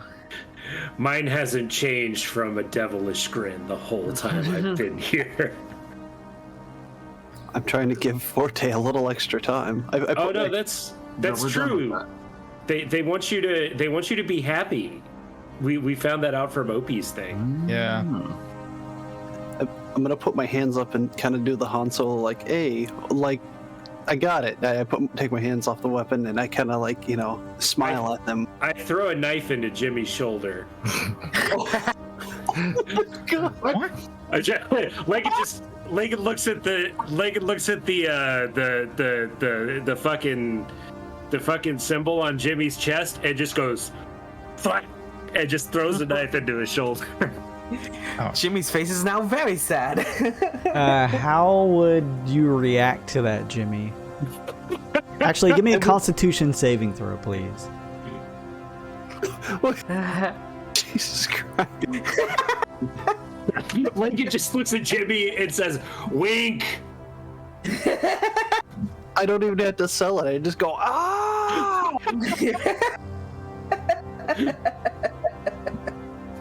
I'm overdoing a jig and you throw a freaking dagger into God!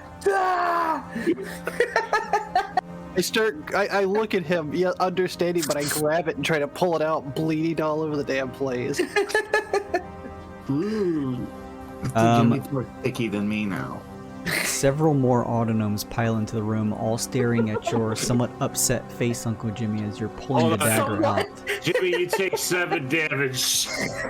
Your somewhat upset face. The walls behind you, Uncle Jimmy, seem to begin to ripple. Uh-oh. Oh no, this is what I expected or wanted to happen. What do you do? I step away from the walls. Okay.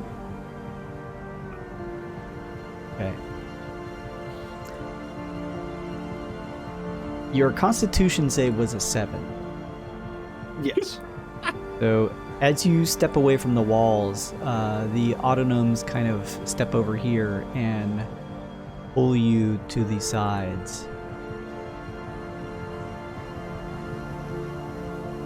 I try to slip away from them? Hang on. Vault off over their dumb heads.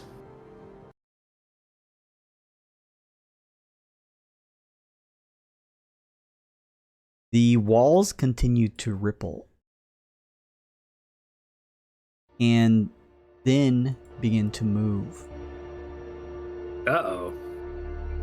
It almost looks as though they turn to a liquid as it begins to pull out and down. You hear the sound of clicking clockwork as forming from one of the walls, the section of the corner they're actually missing as the wall has taken a liquid form, a large, gooey, ooze-like thing appears. It begins to slowly move towards you, Uncle Jimmy. One more Constitution saving throw. Oh, I ate that, Opie says.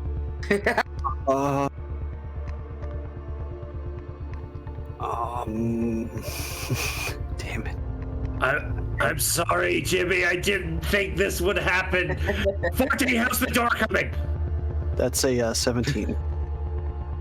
Uncle Jimmy, seeing this thing, you have a startled emoji face, illusory on your chest.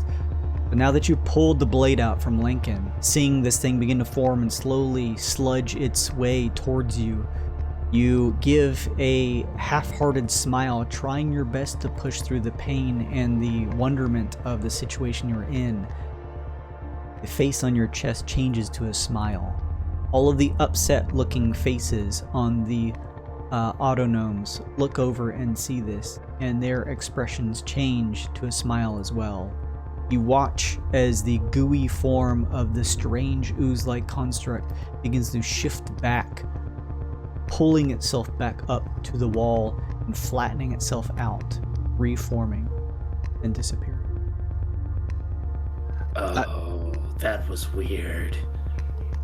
I smile and try my hardest to make the symbol even happier and point to the hole of my shoulder and go, hey!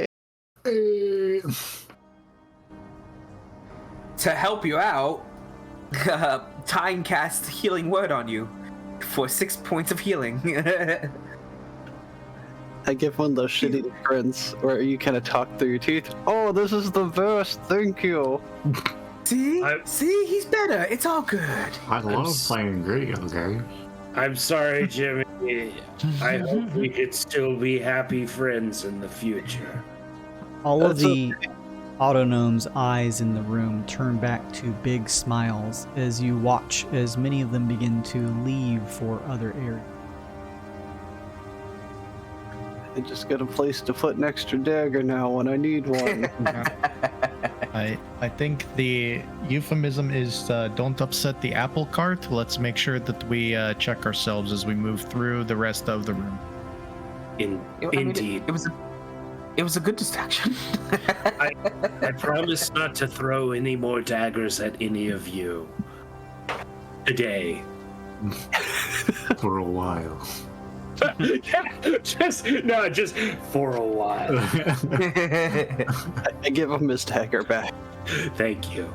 Oh, you didn't have to. It returned to my hand. It left an open puncture wounds. Don't worry. Cuts your fingers as it goes back. Fuck!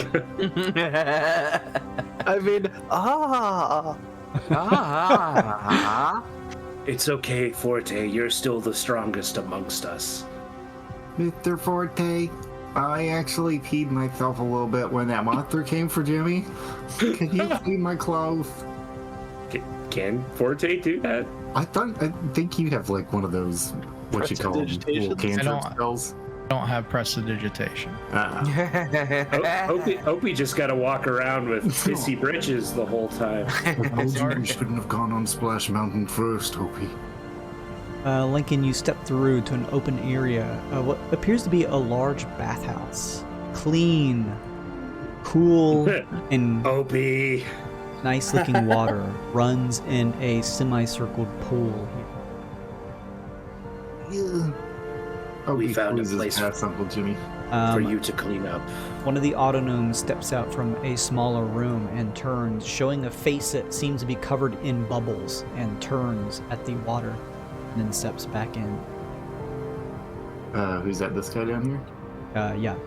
Uncle Jimmy, you and Tyne turn to see what looks like probably one of the final rooms of this yet to be discovered. A sort of somewhat relaxing quarters here. There are a couple chairs in the center, and if you want, you could give me perception. I'm gonna do that. Just folks that have been in this general area. Yeah. Okay, I'll do that. 21. Nice. Okay. Hiya. 10. Lincoln's looking at the pretty water. Cracker rolls tonight, baby. I'll tell you what, all these above 10 rolls. Oh. Woof. Wow. Tyne, you would notice a small envelope underneath one of the seats, kind of hidden under one of the pegs. Ooh. What is this? As you pull it out and open it up, unfurling it, it seems to be a note addressed to perhaps a partner of one of the known researchers. It mentions the passing of Dr. Grugel and how, despite the team nearing the completion of the rejuvenation pods, the loss of the spearhead of the expedition has brought great sadness to the team.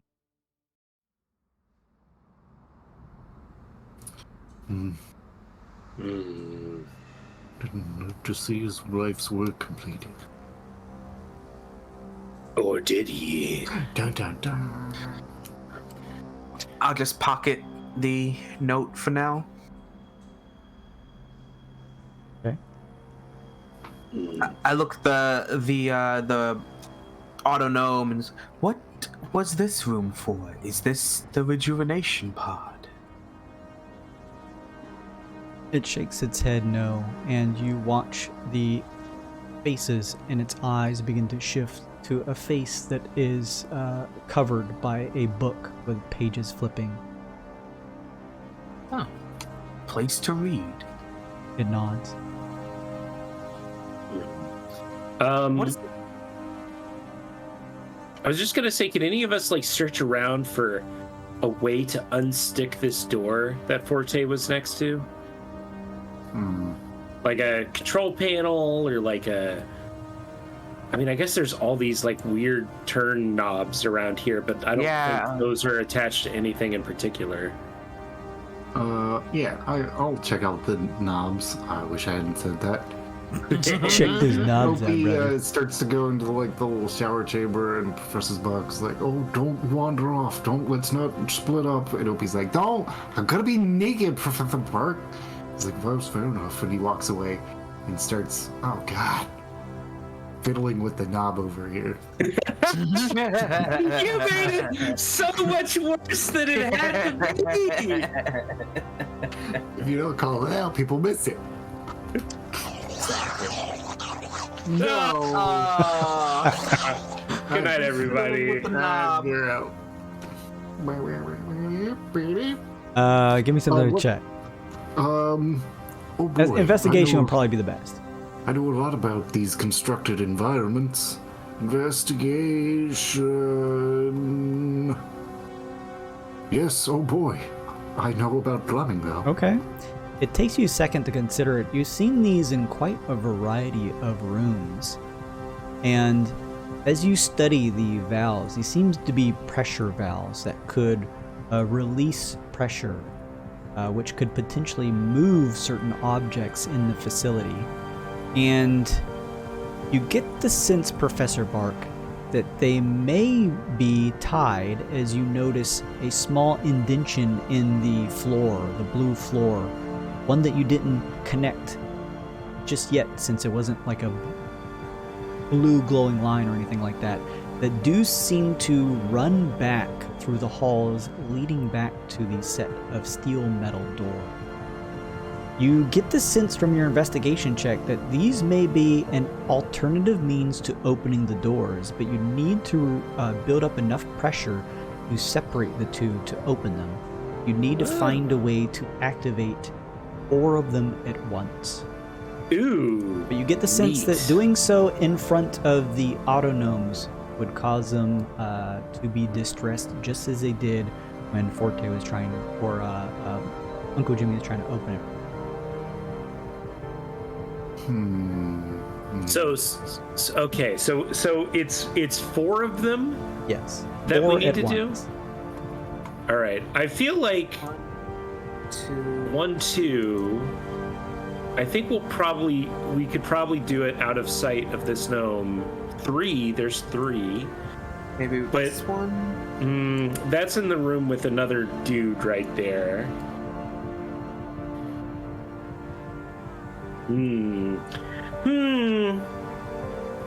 Only we. Unless We need a distraction. I was gonna say, unless somebody goes and gets hurt, like in another room, and draws them out. Be a shame if we had a fake version of ourselves that could run around and not incur any damage or problems should they get absorbed or eaten. I point to the shadow. I'm afraid he won't be a distraction for very long. No. Any sort of interference with the shadow will make him disappear. Here, watch! And I throw a knife at the shadow and he disappears instantly. No. I was in the path of the shadow. I tried to move. It whizzes like right at your head. See, he's not you guys, so it's fine. Anyway, I resummon the shadow. He just pours out the bottom. What kind of escape stuff does Opie have? Does Opie he have, has... Pepper Strike, gaseous form, you said. He has gaseous form, which is helpful. He has... Fairy Fire's not doing anything. He has Speak with Plants. He could try to... Did you get the impression that the plants down there were like Audrey 2 situations? Like they're alive? Like if Opie talked to them, they could maybe maybe pull one of those levers for us? Standard medicinal, I'm afraid. Tyne would say all plants are alive. Okay, well. He means sentient. A difference very minute. Yeah, I don't think Opie's got much of anything that could help with this, unfortunately. He's got gaseous form? I mean, he's got gaseous form, yeah. Yeah. What is the duration for that? Because here's my thought is that he just fucks off, drawing attention while we unscrew these pressure valves, and then he can just gaseous form back if anything goes wacky. I've never tried it before, but I think I could keep it going for about an hour. I just move real slow when it's happening, like a cloud of gas. Like a fart in the wind. Like a fart in the wind. Right. I think we might. Thank you. I think we might. So we have 3 here that I think we can probably do reasonably well without this guy seeing us. But yeah. the last one, we need some form of distraction, and I think it seems most likely that the terrarium, the arboretum, the garden area would be the best spot for it, because there's 3 pool wheels there, which means it should be easiest for one of us to put a plant between us and the gnome, so we can hide what we're doing. Here is something you would all know as your characters. It seems as though the auto gnomes are persistent that you do not try to interact with the doors or probably enter into whatever is beyond them. Pulling these valves will open the doors, but you still have to enter through the doors. A room where there are 2 auto gnomes who stand at a table, who would see you enter. Unless we snuck by them somehow. Unless you snuck by them. Well, we should at least get the... God, talking with Opie's lisp is awful to do it in long periods of time. We should at least, Lakin says Opie's thought for him. We should at least get the door open. Tyne, if you could go down with somebody to the Arboretum, you could mentally tell one of us when the other lever was being pulled. Could head that way. I'll go with you, my friend. What better distraction than me? Somebody way too interested in all these plants. All right, so Opie's gonna stay in the pool area with Lincoln. We need a 3rd person to hit this wheel. I guess the shadow... Can the shadow interact with stuff? Hold on. Sorry, Jason. Give me like 2 secs. It can attack stuff. It can attack stuff, but it's still my attack. It's just like channeled through him. Immunity to all conditions. It's manifest an echo of myself. Mentally command it. I can swap places with it. I forgot about that. I can make opportunity attacks. I don't think it can interact with stuff, but I don't know for sure. So we would need a 3rd person to pull this wheel here. Do we not got enough bodies? Yeah, We got Jimmy. Forte or Jimmy, yeah. All right. Who's going down to the Arboretum with Group B, and who's grabbing the wheel? Jimmy, Forte. I'll grab it. We need one on that one. I'll go grab the other one.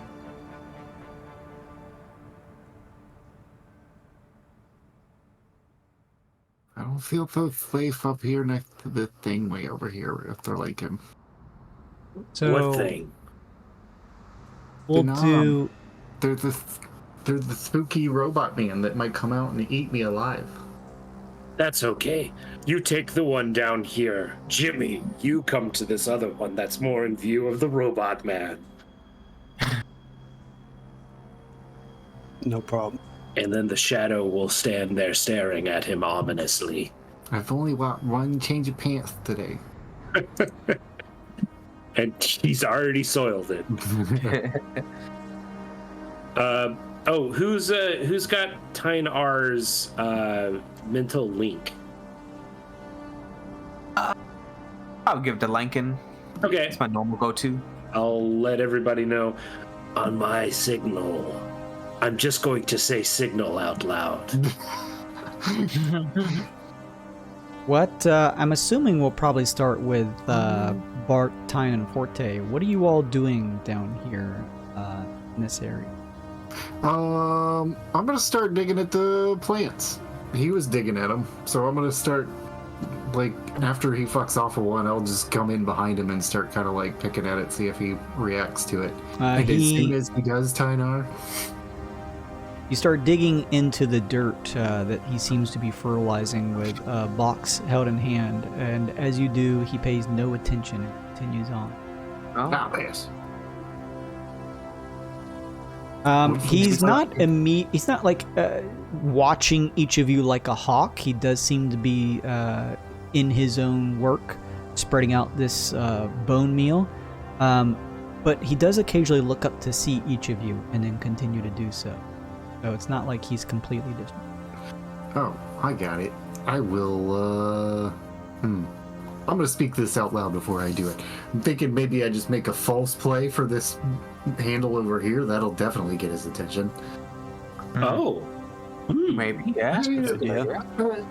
This root over here is looking a little dry. Maybe this faucet will help. Where do the sprinklers come out as he puts a hand on it? Make a performance or deception check. Let's do that at advantage. Ooh. It's probably a good time to do. Performance 0, deception is 0. Let's go performance. Lucky number 13. Oh, advantage. Give me one more. D20, baby. 13. Well, I'll make it 14. Use my +1. It comes over with a upset-looking face and steps up to you and waves its finger at you, somewhat distracted. I'll just keep doing the miracle worker thing. It's like, water. As they're doing that, what are you doing, Tom? I would signal to Lankin that I am ready. Signal. I say out loud. Amazing. I'm doing a joke and it's still funny. All right. Let's do it. As each of you slowly begin to turn these valves, you do notice they do make a little bit of a whine as you spin the turnstiles. Everyone, please give me a stealth or sleight of hand check. Ooh, I'm good at these. It goes, Okay, Lincoln. Opie, Uncle Jimmy, and then. Oh, that was a bad roll for me too, and it's still a 15. Losing choose 2, but I think I need advantage on this. All right. Take the extra dash action in case you Yeah, get take the dash action just in case. It'll work. Come on. Oh, thank goodness. 18. Oh man. Nice. I'll put. Yeah. Good use of your card. Each of you noticing that there's a little bit of a noise that emits as you spin these things, of sort of metallic spinning. You try to quiet it down as you continue to spin them around. As you spin them around, they like slowly depreciate down to some degree before finally coming to a stop. There is the sound of what sounds like metal shifting in the distance. Everyone, And- quickly. Everyone, as you let go of the levers, they slowly begin to move back towards their position. Time, tell everyone to run. Okay, time to go. I think. No reason. The autonome looks past you, Professor Barkenforte, to see Tyne running by with a question mark face in its eye. He's trying to find water. I keep telling you. Fine, I'll go find it myself. He storms out. Do we just want to run past them? What do we? Yeah, as you're running forward, Tyne, Lincoln, you do see the two autonomes with question marks in their eyes as they're noticing that the door is open, and then turns to see you all. What do you do? This is... I don't know... I don't know how this is going to play out, but I'm going to try it anyway. Gloaming shadows radiate out of Lincoln, and he casts Pass Without Trace, even though they're looking directly at us. I'm gonna do that, and hopefully anybody that is able to sneak by will be able to. It's 30 feet of me, so guys should all be covered near the door.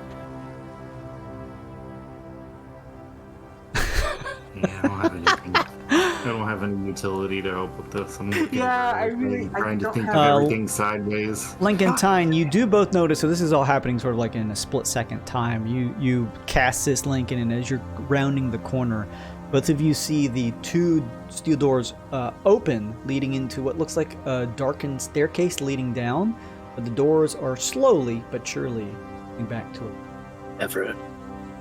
Everyone. Jesus! Okay. Everyone rolls. Run. Stealth plus 10. Time, do you know any smoke screens or? I actually don't. And it was in this moment that Luke remembered fog may actually be useful for once. I mean, in this case, it is useful, but nobody has it right now. Because it's otherwise useless. Yeah. On-off would be good too. Time. Oh, on-off would have been dope as fuck. Opie's gonna try to, while Lincoln's stepping forward and like staring at these guys. Yeah, they're Opie- slowly stepping forward as they see this, and they clearly see all of you despite the Pass Without Trace, just because you're standing right in front of them. Yeah, I mean, yeah. I mean, Opie will try to like make a stealthy break for the door, like trying to keep Lincoln between him and the guys to see if he can get away with it. Opie enters as they are slowly beginning to head up. There is a surprised shock on their face, and they're holding their hands, waving it. But they are slowly approaching you. Forte and Uncle Jimmy, you hear the marching sounds of autonomes' footsteps behind you. What do you all do? Fucking cheese it. Keep going. Oh, I'm running all the way. I just didn't know if we were going to go like turn order or distance. I'm running straight for the door. Okay, you run inside. Tyne runs inside. Professor Bark, Forte, Lincoln, the autonomes are My shadow runs inside. pushing forward. How heavy's the door? Is it pretty heavy as we get inside there? Oh, well, what are you trying to do?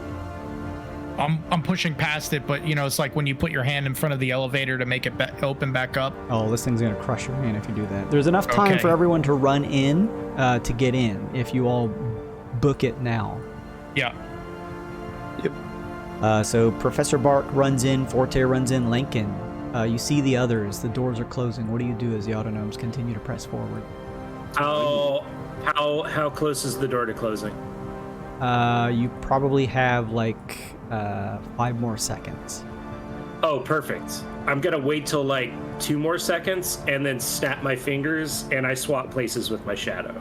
Okay. That's a thing that I can do. Right. It's a good thing you reread that character sheet before we started. And then I can just Nice. dismiss him and resummon him. Sure. Good class. In this area is a descending hallway. It's dark here, lit up by just the slight ambient light of the glowing blue lines. The staircase descends in a circular pattern as you all rotate around as you step down the steps to a different area. Nice. We still have Pass Without Trace for an hour, so Yeah, if we want to I was move stealthily in this new area. We can and should. The door, you can hear the sound of metallic doors above you coming to a... That was cool. Are you all moving stealthily as you begin to see brighter lighting up ahead, assuming that Might the as bottom is well. close by? Don't waste my second level spell slot. Everybody do it. Yes, Might as we well. will do. But first, I want to make a check on our little emotion rings. Sure. Arcana check, I guess. Sure. What magics are this? 22. Ooh. Well, the 22, yeah, this is illusory magic that Oh, shit. has been tied to your forms, that you get the sense while in the premises of Grudgel, they will always be active.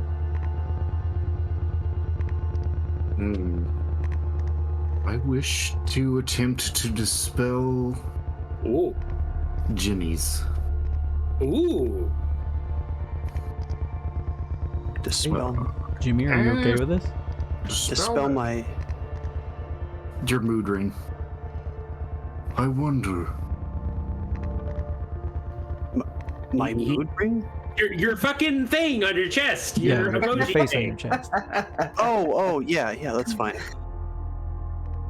Alright, so the DC, if it's third level or lower, it automatically ends. Then the DC is 10 plus the spell level if it's 4 or higher. You will need to make an ability check. Shit, this is a saving throw. Fuck. Alright. Ability, Arcana, no whammy, no whammy, no whammy. And, yep, whammy. That automatically fails. You attempt it, but It's a unfortunately, chunky. the curious, illusory emoji face on Uncle Jimmy's chest stays where it is. As you step ahead, find yourself entering into a different space. Blue walls in a small, elongated room down here in what appear like a basement level.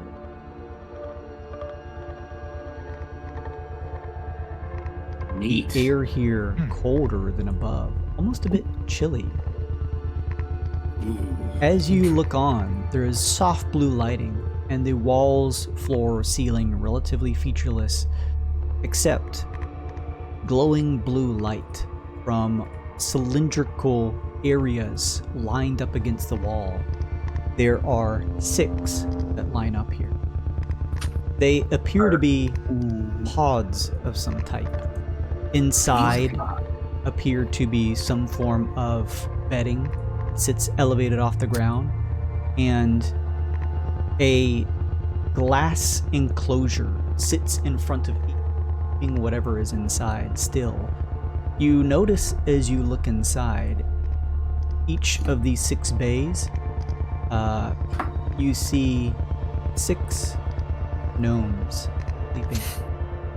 sleeping. 6 gnomes are sleeping.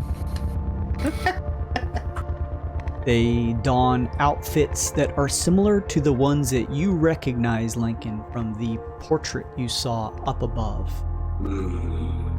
Do I see any of them that have the old man's kind of look to them? No, these look a little younger, if you could call it that. They all have a sort of wizened look to them with their long white beards. But yeah, the Dr. Grudgel looked particularly sort of aged in his advanced gnome years.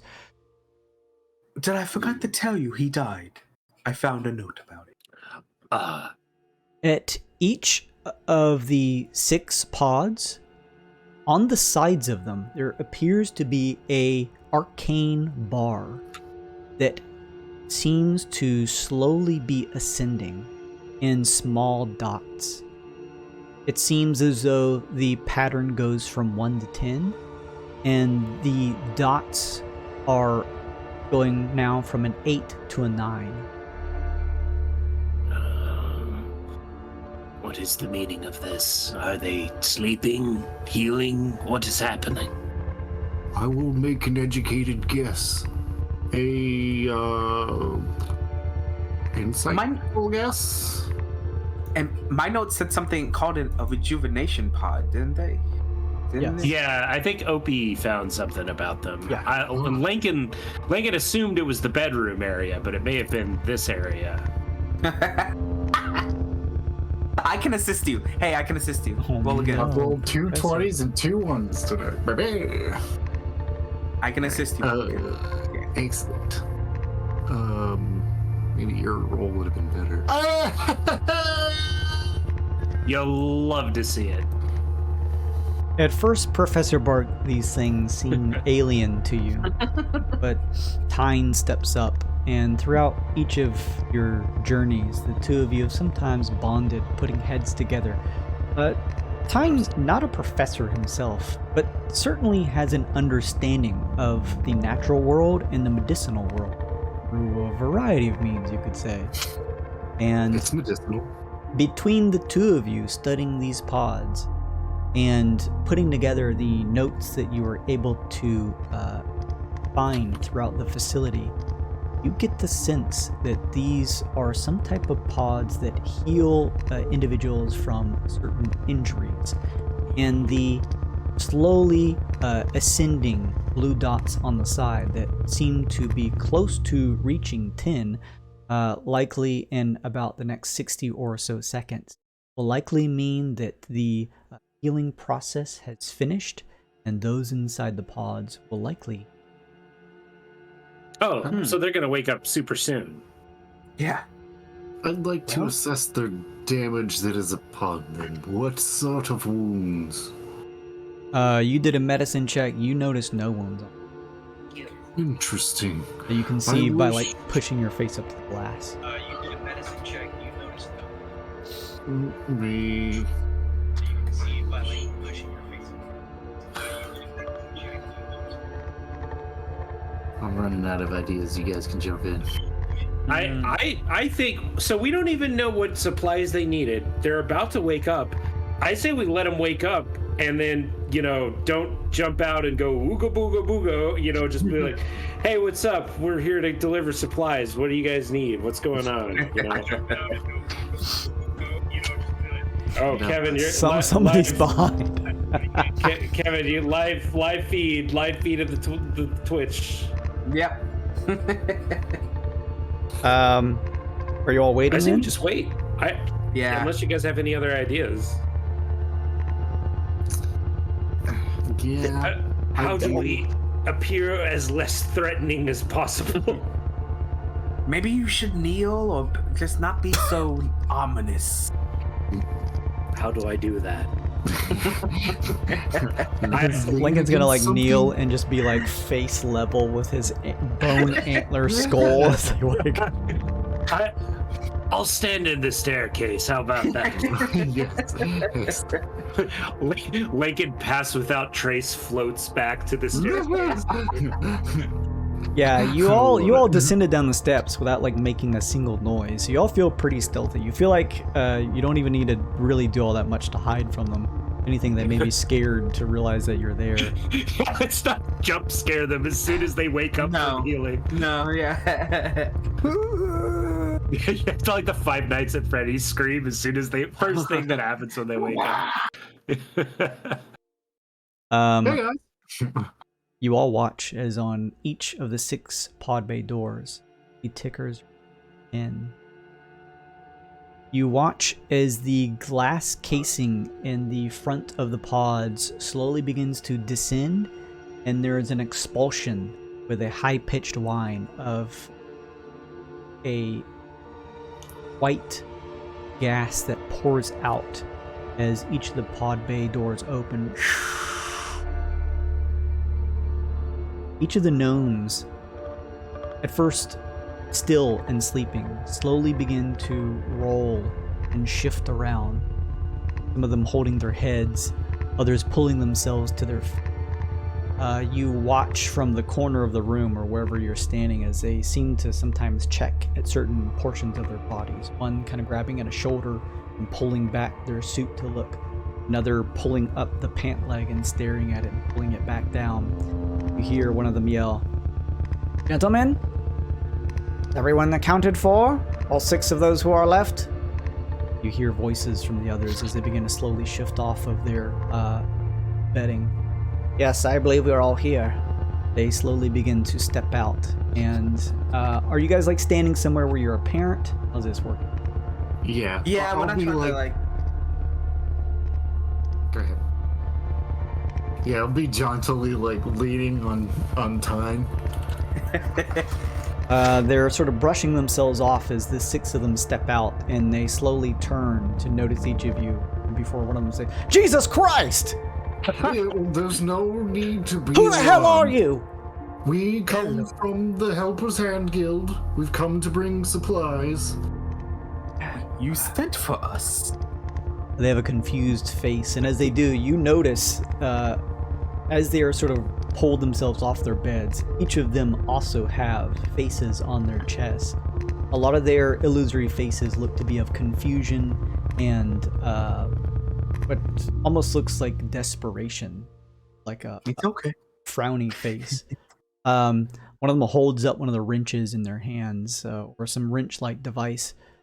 "Wait, you came to deliver supplies? Yes, we mean you no harm. Must have been from Franklin's note some time before. You were able to get inside safely? How did you get down here?" But we did. Well, I'll give him a brief description. So puts his hand up to his forehead, and the others sort of look worriedly back at one of the gnomes, who turns back and says, "Oh, I'm sorry, friends. You should have never come here. Never sent that note out." Well, Franklin, you done fucked. You fucked us again, Franklin! God damn it! Fucking Franklin. Hotel California here, man. What? You, Bark's symbol suddenly turns into a frown. What do you mean? What's wrong? Explain yourself. One of the members steps up and takes his expedition helmet off, holds it in a hand as he scratches his head and says, "We all came here under the supervision of Dr. Grugel. We are members of the Masterminds. We came here to assess the unnatural habitat of this area of Forlorn Passage. It holds interesting dichotomy with its flora and fauna. We also found that the radiant light pouring through the area may be a good place to harness some of that energy to help power our pod bays here. Dr. Grugel was setting up research for these pods you see here, one specifically designed to help heal certain chronic illnesses and maladies that humanoids get over their span of life. Dr. Grugel was elderly gnome, wanted to get things done before passing on, wanted to leave a legacy, and wanted to see his work come to fruition.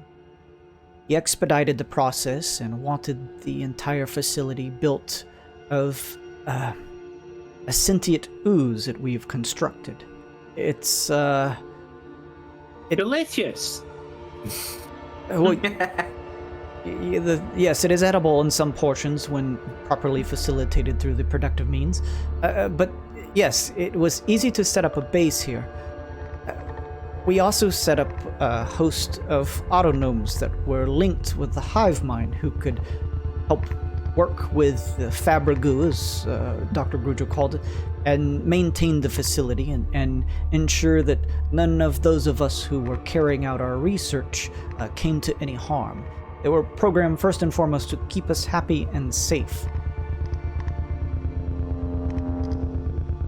Anything that happened during our times of research, whether we had a nick or cut, could easily be healed in the pod bay.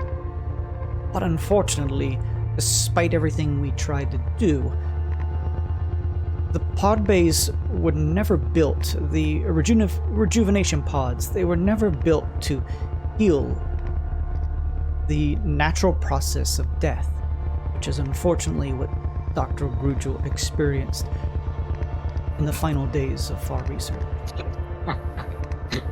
When this happened, realizing that all of us are close colleagues of his and have been for decades now, it saddened all of us to see such a man be so close to realizing research, only for the sands of time to claim him.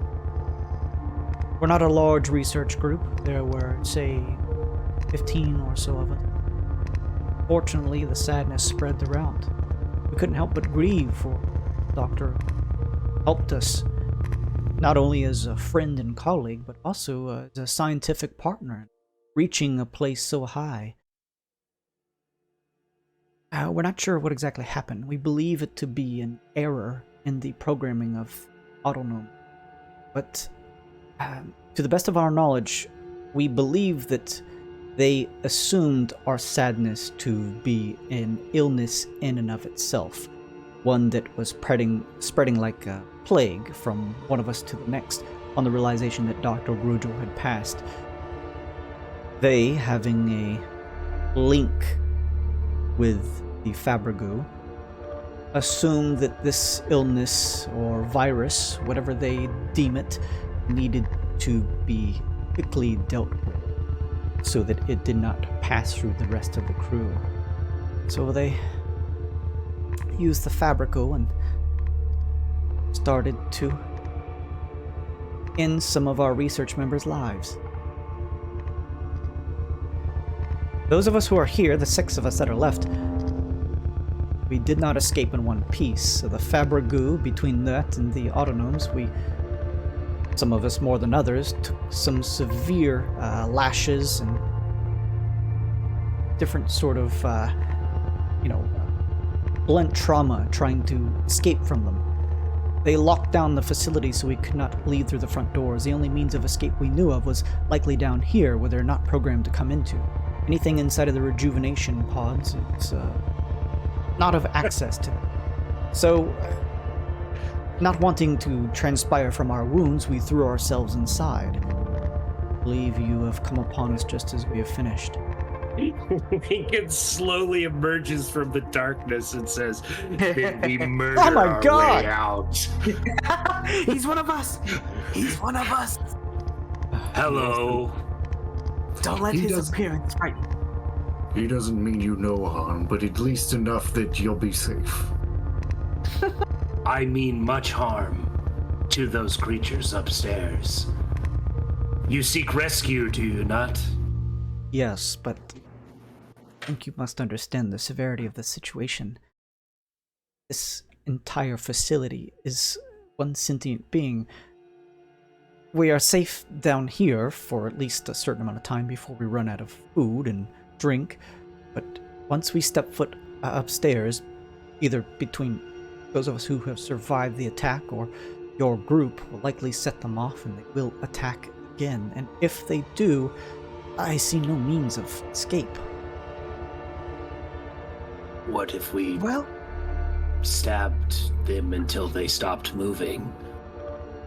The Autonomes you could dispense of, likely relatively easy, sure. The main concern is the Fabrigu. I do not see any means to be even able to reach the front doors before it quickly dealt with each and every. well, they let us through the facility before. If we were not happy, would they not let us through again? Perhaps you could convince them of this case, and as you look down, you see that a couple members of your group, Tyne, have somewhat unnerved emoji faces displayed illusorily on their chests. But you notice that all of the surviving gnomes have sad-looking, desperate faces. But we certainly, having this knowledge of what's happened at hand, there's no way we could feign some type of happy response. Oh, just stop being sad. These guys, man. Right? Have you tried just looking on the bright side of things? We have. It does not work. Yeah, what? But that's what everyone tells me. Here, take a hit of this. You'll feel better. I mean, that's not a terrible I idea. It really guarantee it. isn't. No. We Might want to carry out be the next level-headed regarding the situation. What if I I've gotten summoned a food bunch this of fine. funny frogs? Everybody likes frogs, and they make everyone happy. They are pretty cute. Their faces do not change on their chests as they just sort of stare on, unable to respond. I'm gonna go for a Hail Mary here. I'm gonna look to Forte. Hey, Forte, didn't you say that there's a Maester colony nearby that we're talking about? These guys are gonna help them out. Do you remember that? They said they were gonna help extract them once they get out of here. Something of that nature, yeah. Yeah, you hear that? Isn't that good news, guys? I've heard the same thing. We all did. We've all been together the whole time. Okay, are you trying to deception are check? Do it at bullshitting this disadvantage. I'd like doing this though. I would like to hold up any paperwork I have from the Maesters for my mission here to begin with, to see if I can even it out. Like, hey, I was sent here to take care of a bunch of stuff anyways for the Maesters specifically. They're gonna take the paperwork, but I'm still gonna ask for it at disadvantage. Son of a bitch. Damn, I was hoping I was trying to get advantage from one of the group too. This ain't gonna be good, guys. Do you have your inspiration card, right? Yeah. Well, I'll just use it.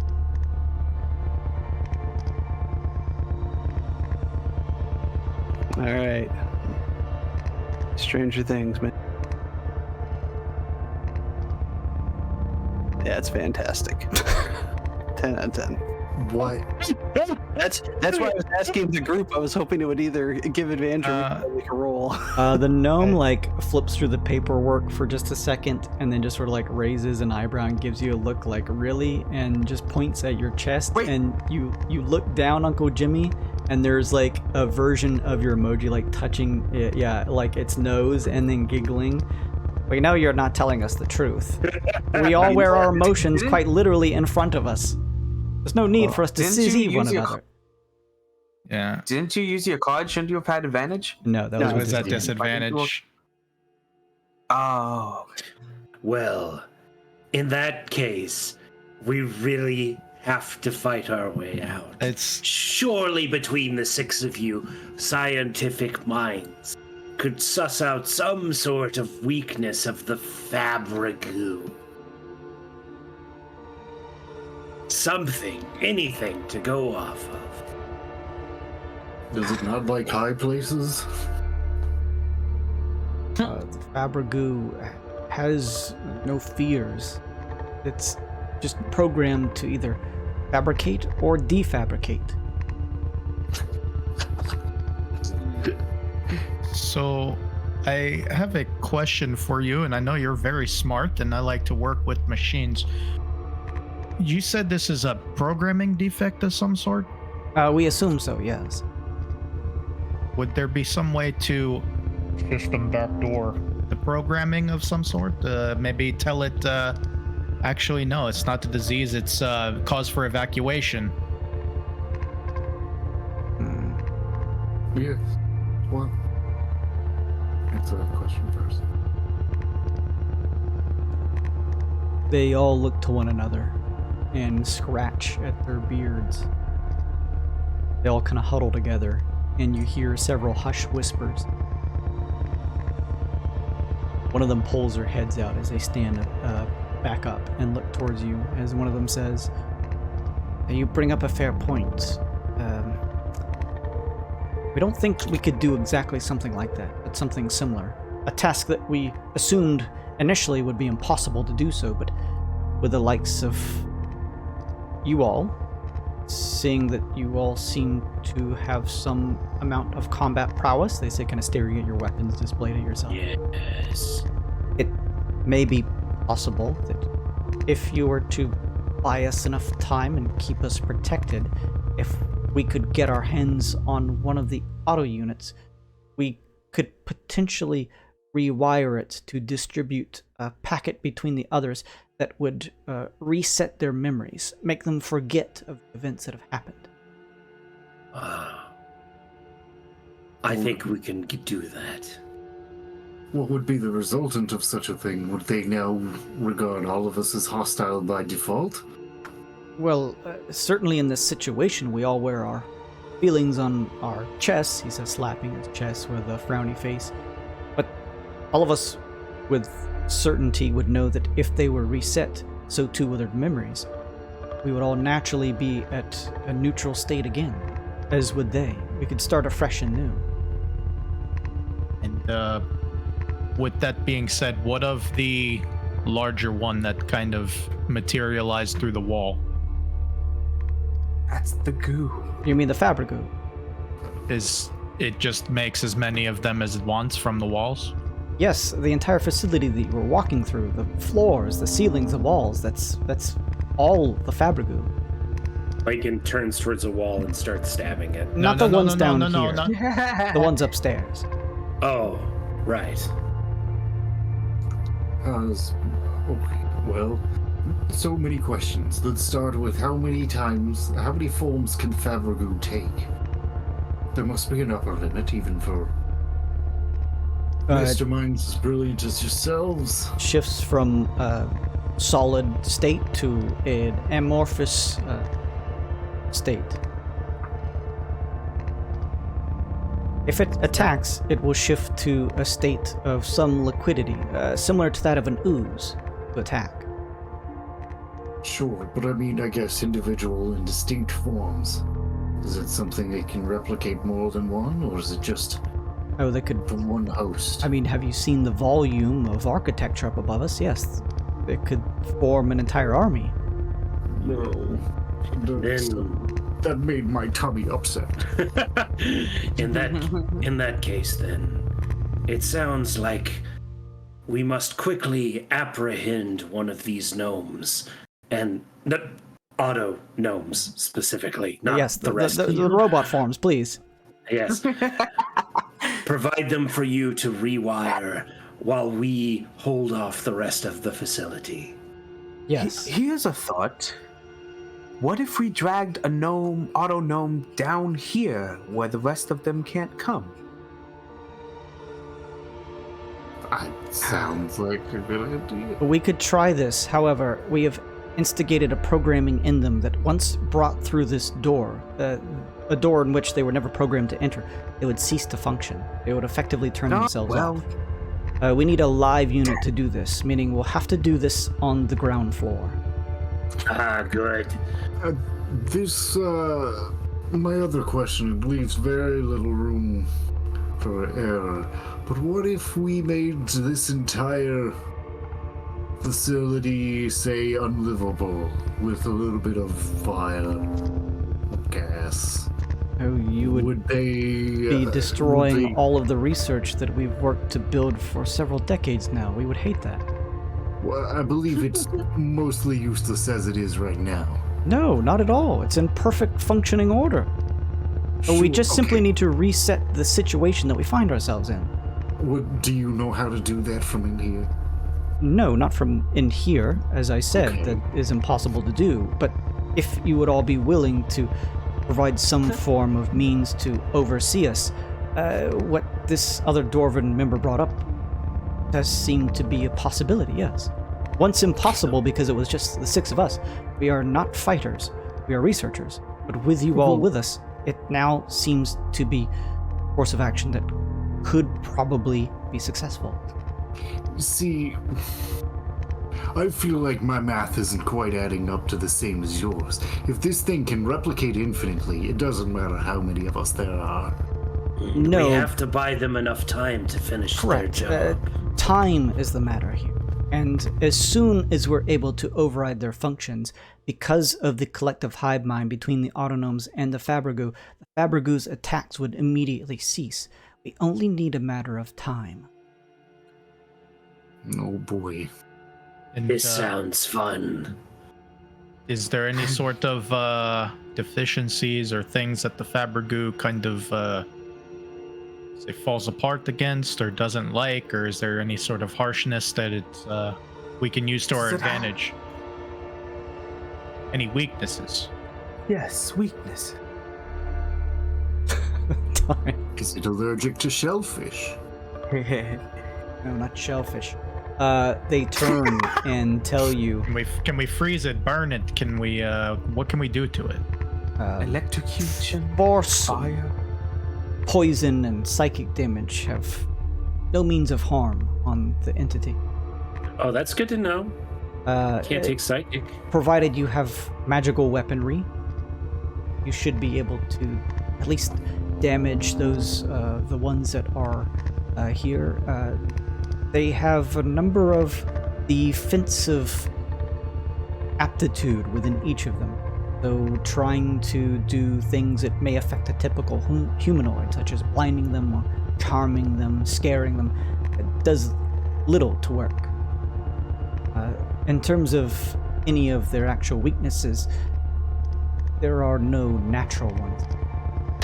Besides trying to just simply dispense with their physical forms.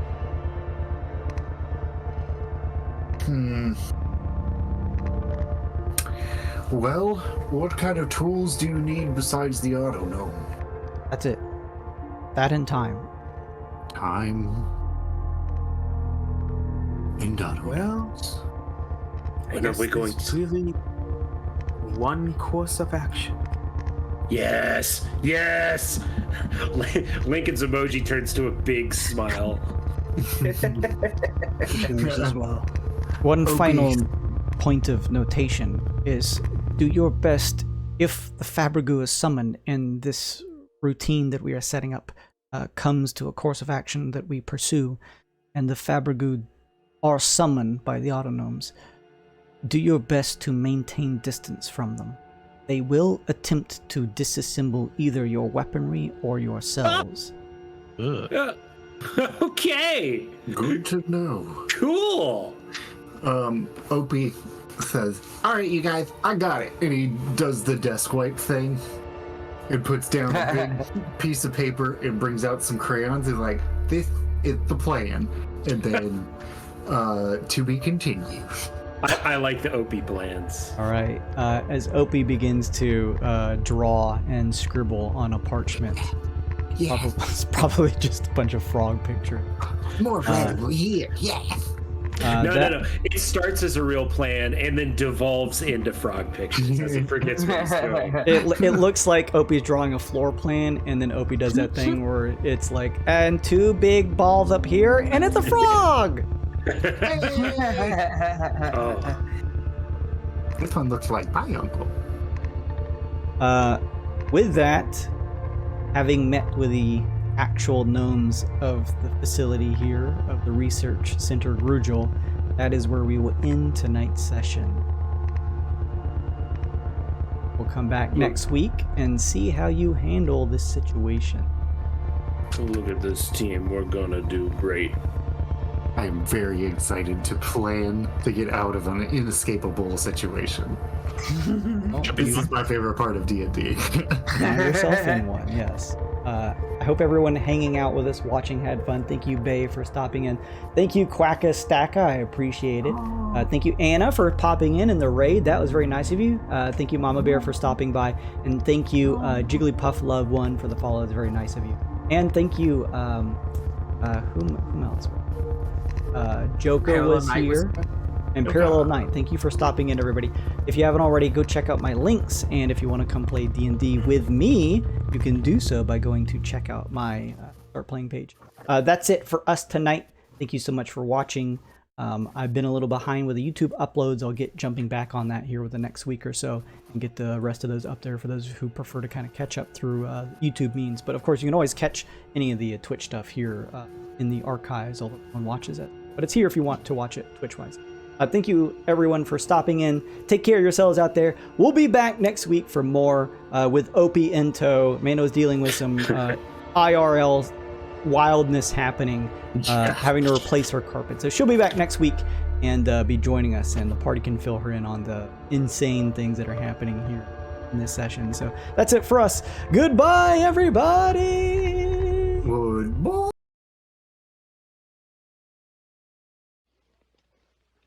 What do you guys think happened? One of the players Robbie played with got carried away and killed him. Well, that's kind of far out. Mazes and Monsters is a far-out game. Swords, poison, spells, battles, maiming, killing. Hey, it's all imagination. Is it?